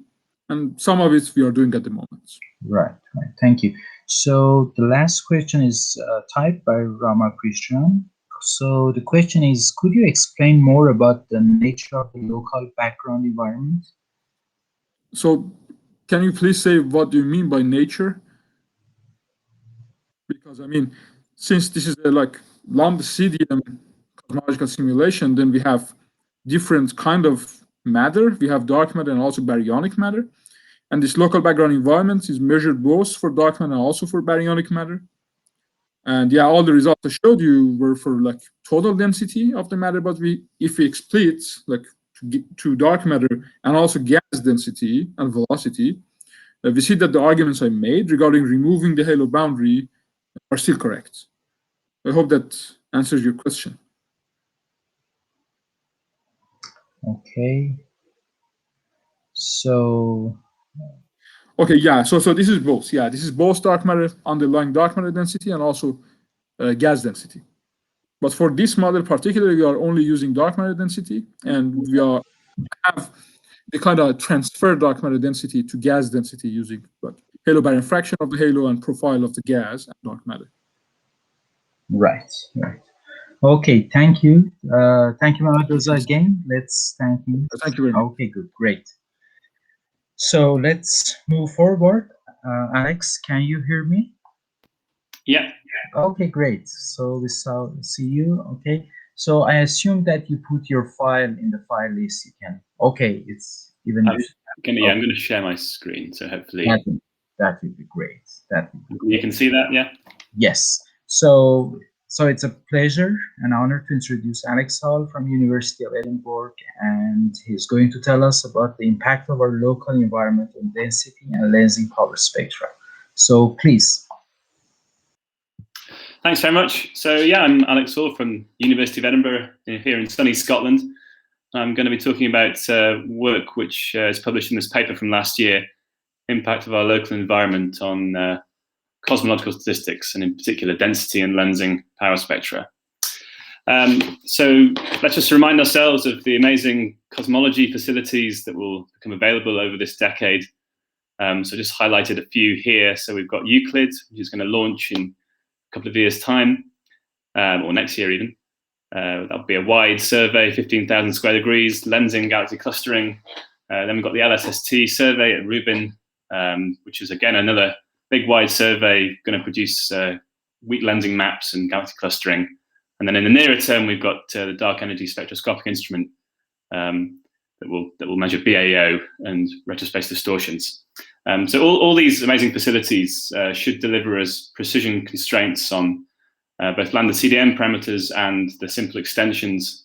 So the forecast constraints on neutrino mass is of order 0.03 electron volts. So that should be compared to the minimum mass of the normal hierarchy, which is 0.06. And percent level constraints on dark energy and its time evolution, as well as a whole host of other interesting extensions to the standard model. So the statistical power of these surveys is immense, and it's fair to say that these surveys will be systematics limited. So small effects, which could previously be neglected, now potentially matter. And it's one such small effect that I'm going to be describing in this talk. We've also got the tensions present in cosmology that we've heard a lot about this week. So I think it's important to investigate little sources of bias that haven't been explored so well. Okay, so let's just remind ourselves of how large-scale structure surveys constrain cosmology. So this is just a map of, this is the Boss-CMAS galaxy field. So each of these colored points represents a galaxy, and you can see the beautiful large-scale structure here traced out, with the filaments and the walls and so forth. So the way that we measure cosmology is that we usually take the power spectrum or correlation function of this map, and we fit to that measurement an ensemble averaged power spectrum. And then we infer the posterior probability of the cosmological parameters. So this is, we don't model this map directly, we model its statistics. And this map is assumed to be some random draw from an ensemble. So what is the ensemble? So it's the Gaussian initial conditions.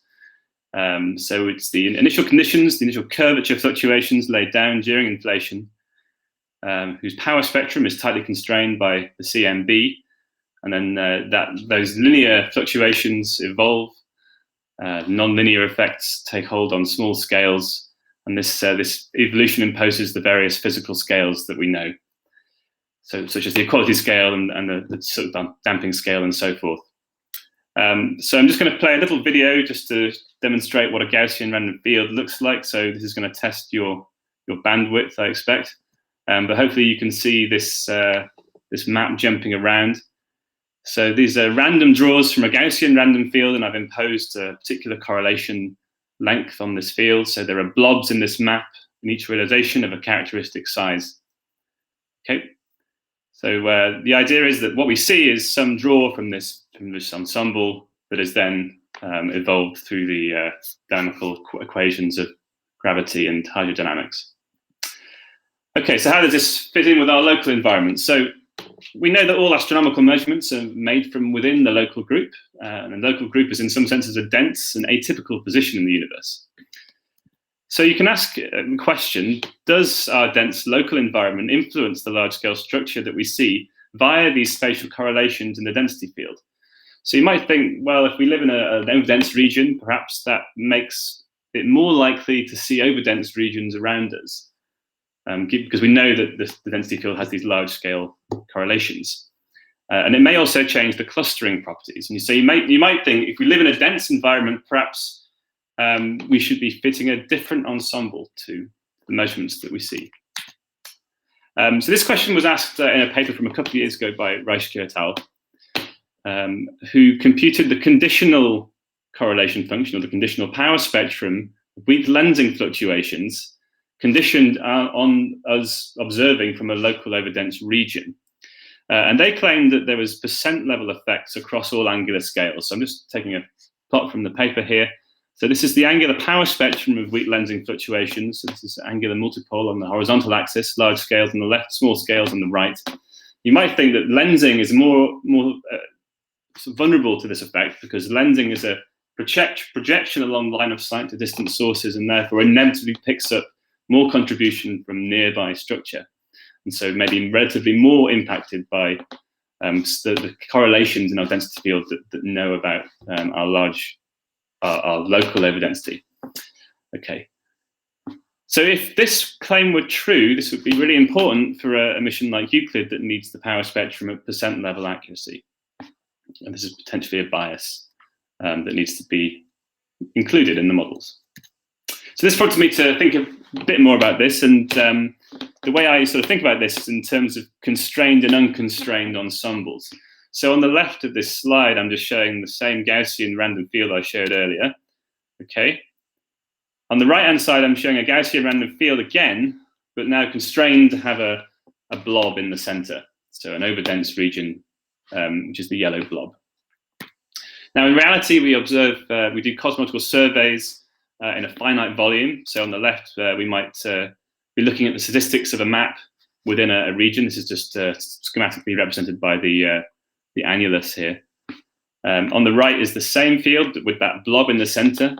So the question is, are the power spectra of these two fields the same?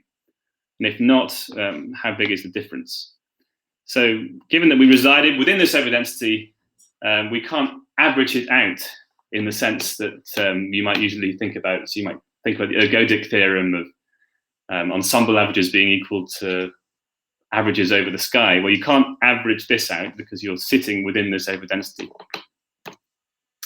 So is there a significant difference between the constrained and unconstrained statistics of the cosmological fields?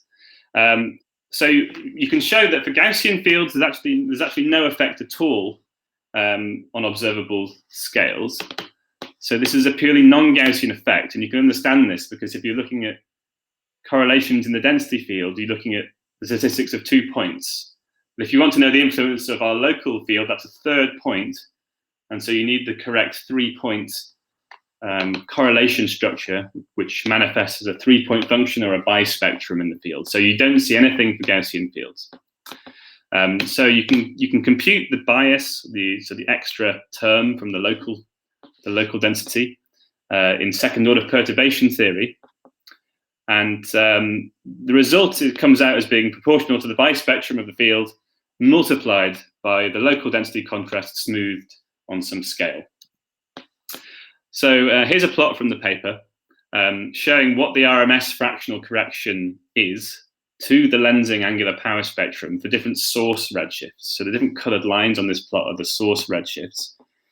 So the blue line at the top is for a very nearby source redshift, redshift 0.1, and then moving out to more distant redshift slices out to 0.8, which is around the peak of the Euclid lensing survey. So you can see the correction is that the percent level gets smaller as you move further away. That makes sense because as you move to higher redshifts, you're probing structure that's more distant from our local overdensity, and so the correlations die away and the correction becomes smaller. There's also the corrections are biggest on the largest angular scales. And this is because lensing is a projected effect, so you're sort of still picking up nearby structure. This is for the density smooth on a large scale, 120 megaparsecs. So you need to smooth the local density on this large scale for the calculation to be doable. So the corrections are very small. So they're percent level only on the very large angular scales. On the scales where most of the signal to noise will be in these future surveys, this correction is sub% and probably negligible. Although for the closer source redshifts, there is still a potential effect. But the dashed lines here show the corrections from nonlinearities in the density field itself, which you can see become non-negligible as you move to higher Ls. This is potentially not the end of the story. The correction could be larger if we did happen to live in a significant over or underdense region. So I took the 2M++ catalog. This is the catalog that Mike introduced yesterday. So this is a map of the local density field inferred from peculiar velocities and the densities of galaxies.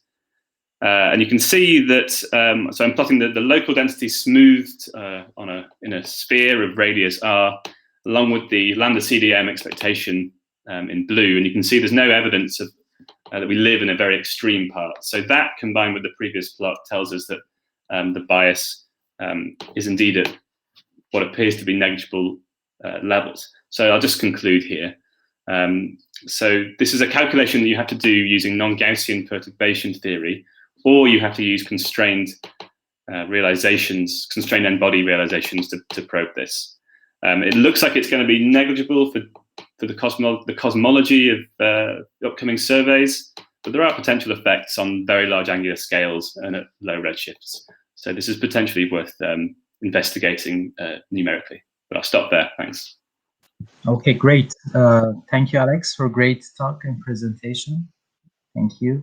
So we have time for a couple of questions. So please, if you have a question, please raise your hand.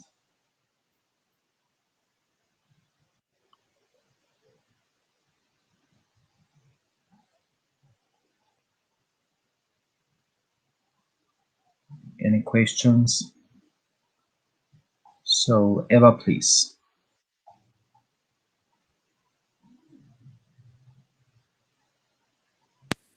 Hello. I was wondering, is it an issue for FNL measurements?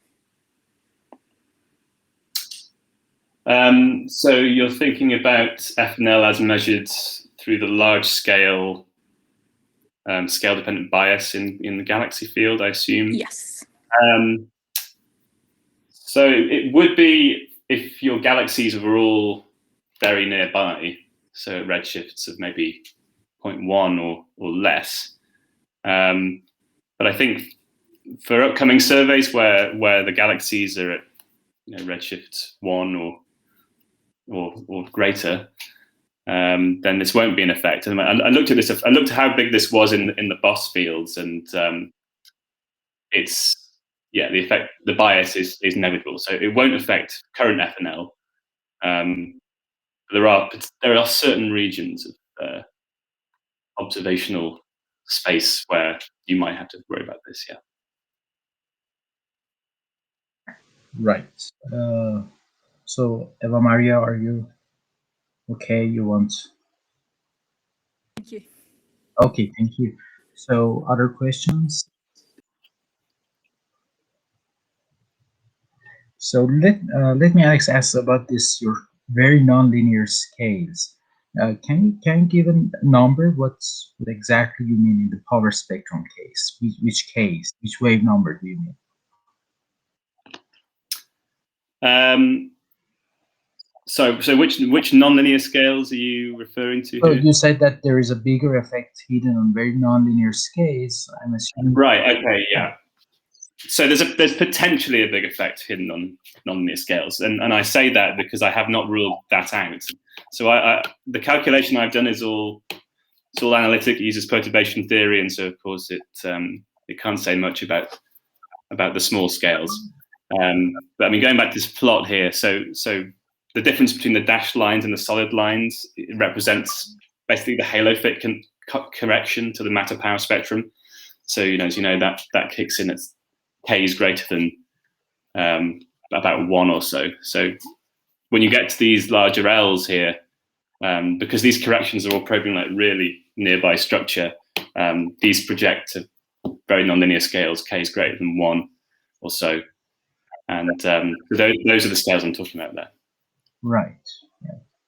So even I'm thinking about that this the power spectrum that is enhanced in very small scales to this extraordinary inflationary models that predict some bumps in the small scale. Yeah. Maybe this could be a new constraint or something to probe. If you had a way of mapping the primordial power spectrum to the observed power spectrum on very small scales, then yes, potentially this can say something about that. And I know that there are models that purport to do that. I'm not sure, because I say I'm in the perturbative regime here. So if you've got like order 1 fluctuations on small scales, then I'm not sure this formalism works in that case. Right. Thank you. Very, very nice. Okay, let's thanks, Alex, again. Thank you very much. Thanks. Okay, so if you agree, let us move forward. Thomas, can you hear us? Yes, great. So perfect. We can see you, but your microphone is not still on. I assume that. Oh. Okay. Good.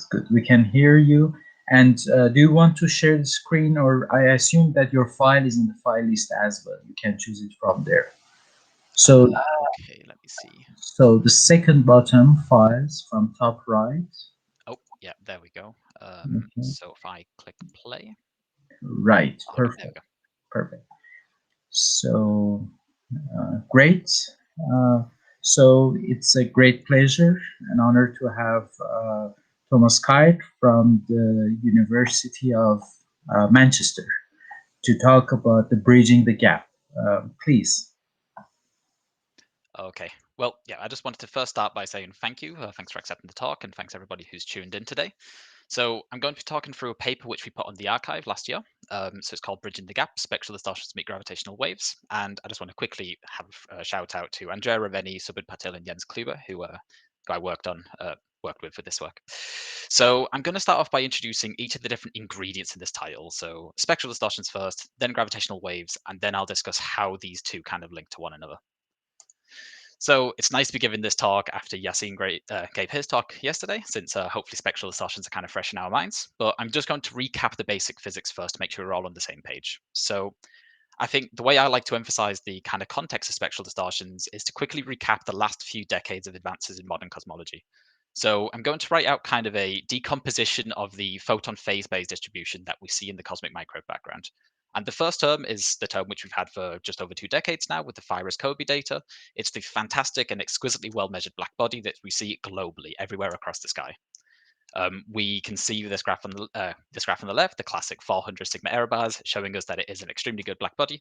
And that motivated the next 2 decades in research where, well, in an experiment, where we didn't try to look for anything different to a black body, but we looked at how the temperature shifted across the sky, getting that spatial information from the black body. And again, we've had 2 decades of that with WMAP and Planck, and there's been some fantastic results, and it's really set the stage for modern cosmology. And what I'm talking about today is spectral distortions, which is hopefully one of the ways in which we're going to push beyond WMAP and Planck and get in more information from the black body. So this is not spatial information, but it's spectral information. So we're now looking for the small deviations from that black body, which from the graph on the left, we know must be small. But as Yassine emphasized yesterday, we know that they must be there in vanilla ΛCDM. If we didn't see them, then we'd have a problem. So there's usually 2 types of distortion. We have the Y and the mu, but today I'm going to be talking only about the mu distortion. So the main thing to know is that when we're looking at the spectral information, we're pushing past recombination. We're looking beyond. We're looking kind of to more primordial times. And specifically for the mu distortion, we're interested in redshifts between 50,000 and around 2 million, and looking for energy injection in that regime. So what about the other ingredient? The other ingredient is gravitational waves, which again, I think requires no introduction, but I still want to take just a few seconds to set the stage. So these tensorial type of waves arise naturally when we're studying cosmological perturbation theory. So we are asking the question, how do small bumps propagate on an otherwise smooth expanding background, which we understand from FRW. So you can get this nice equation, the tensor amplitude being parameterized by h, and we can see the characteristic equation for these type of perturbations in cosmological perturbation theory. This is, however, a bit of an approximation. That approximate sign is deliberate because what we actually have is these waves are going to couple to anisotropic stress in the medium. And one example of that is neutrino damping, where when neutrinos start to free steam, they actually end up taking around 36% of the energy from gravitational waves. And the reason I bring this up is twofold. On the one hand, this mainly affects the wavelengths, which we care about for spectral distortions. But on the second hand, it's a completely analogous effect to what we have for photons. It's this exact same stealing of energy, which is going to create the energy injection into the photons, which creates a spectral distortion. So I've just been talking about a single gravitational wave of a certain frequency or wavelength. But what we actually care about for cosmology is this gravitational wave background, this idea that we could have a spectrum of gravitational wave along many frequencies. And we usually parameterize this in 2 ways. So if you care about inflationary sources, these primordial models, you'll have this power spectrum pH, which is completely analogous to the power spectrum scalar perturbations that we have. But we know that gravitational waves can be produced by other mechanisms. For example, black body mergers black hole mergers in certain of certain frequencies. And we usually parameterize these with an energy density. So this fractional energy density per wavelength. And the nice thing is, if we have a primordial spectrum and we understand how the universe evolves and how these waves evolve, we can do this redshifting. We can redshift a power spectrum to an energy density. The reason I bring this up is because in this paper, we wanted to compare future spectral distortion missions to other probes, and those are usually sensitive to today's gravitational wave energy density. And what we wanted to do is keep using the power spectrum formalism, since that had already been developed for spectral distortions. So we wrote down this effective power spectrum, where we take today's energy density and we redshift it back to what the power spectrum would have looked like at a certain time, with this kind of cutoff. So it drops to 0 for times before the injection of that power. And the reason, well, this may be seen a bit weird at first, but the reason this is nice is that we now have some deterministic evolution, some deterministic dependence on time, which can be easily integrated and, pre-computed. And that 0, that just simply becomes an upper limit of that integral, which I'll introduce in just 2 slides' time.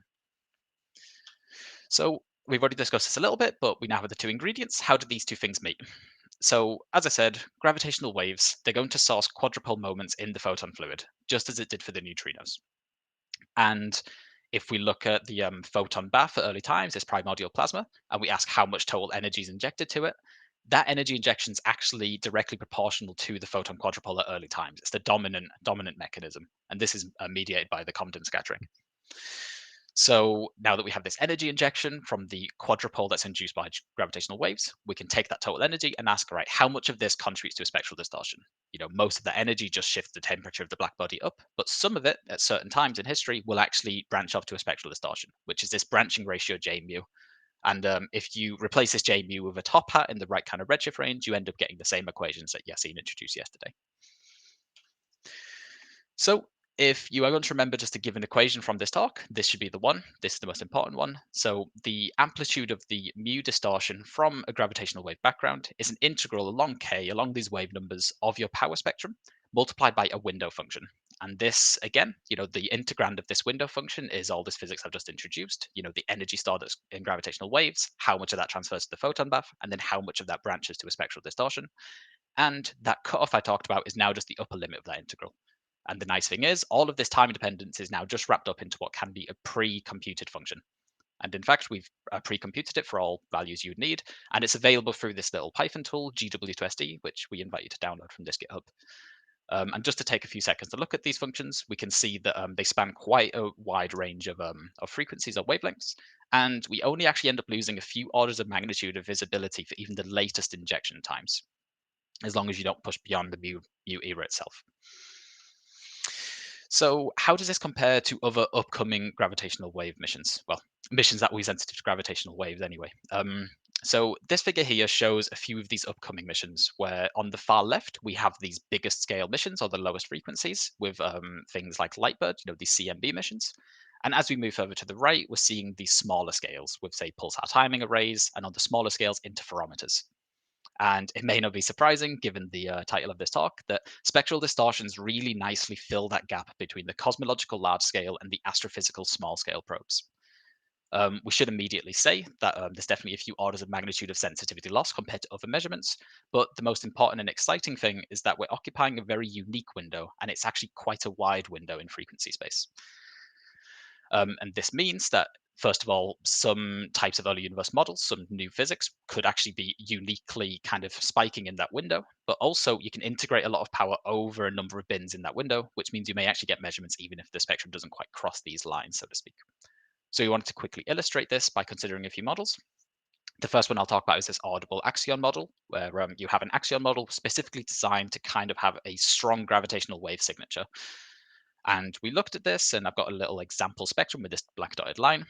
And the most important thing we found is that the peak frequency directly depends on the mass, which means when there's a unique frequency window for spectral distortions, it means we're sensitive to a unique type of mass for these audible axions. And this means that spectral distortions could actually end up being the unique probe for new physics in this window. I'll just quickly introduce this contour on the right because I'm going to show a few of these. I think it's worth spending the time. So this red region actually is data that's already excluded just with the virus bounds. So, if these set of model parameters had been, some new physics, then we would have actually been able to rule that out just with what virus saw over 2 decades ago. We have these constraints from Planck, from the Taylor to scalar ratio, tensor to scalar ratio, here shown in orange. And then all of these other contours are showing proposed spectral distortion missions, with that little red star just being the example spectrum I showed on the last slide. So another model which had kind of a similar shape was early phase transitions. There's quite a few different parameters to juggle here, including the time of the phase transition, the relative energy content, and the duration.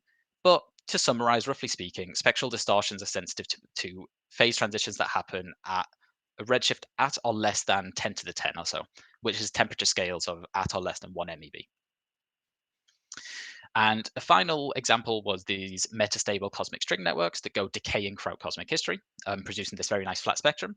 And when it hits a point where it can no longer decay at the same rate, it starts to have this pivot, and it goes, has this other slope. So it can be clearly seen that if spectral distortions were to see a cosmic string network, then it also would have been seen by interferometry and by PTA. But the exciting thing is, if it wasn't seen by the other CMB missions, then we would actually be able to detect where that pivot is by the amount of spectral distortions. So this means that we can't necessarily offer any uniqueness, but we can offer a strong complementarity with other probes. Again, emphasizing that filling this gap in that frequency space is important. So I'm just going to summarize. I'm running out of time. Sorry for running over a little bit. But gravitational waves can dissipate the energy into the primordial plasma, which creates spectral distortions. The dissipation may be weak, but because of that, it actually happens over a wide range of scales. And this means that spectral distortions will one day be able to offer a unique or a complementary probe for new physics. And we invite everybody to test this with their model of choice by downloading this package GW2SD from this GitHub link. Well, thank you very much. Thank you, Thomas. Great, great. Very nice talk. Thank you for presentation. Okay, great. So we have time for questions. If there are any, please raise your hand.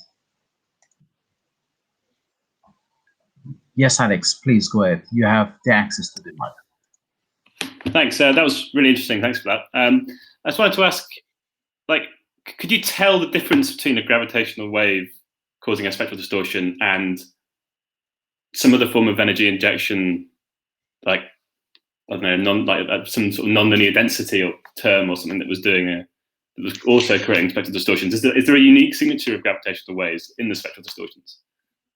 Yeah, so it's a really good question, and the short answer is that there is some difficulty in trying to pick apart what was the exact source of the energy injection, right? So that's the thing. It's a very generic idea of, energy injected creates spectral distortion. What caused the energy? That's the difficult bit. But the nice thing to emphasize here is, again, this is why the complementarity with other CMB missions is so important, right? So, the other probes like PTA, for example, is explicitly sensitive to gravitational waves. So, if we saw some spectral distortion and PTA didn't see something, we'd be able to say, all right, that wasn't a tensorial wave that created that. So yeah, the real answer to this question is that through complementarity with other probes, that's when you start being able to pick these things apart.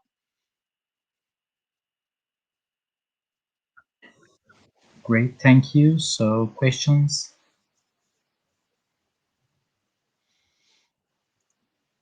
Okay. So if there aren't any questions, let's thank Thomas again. Thank you very much for the nice talk. Thank you. Thanks again to the organizers and everyone who tuned in. Okay, thank you.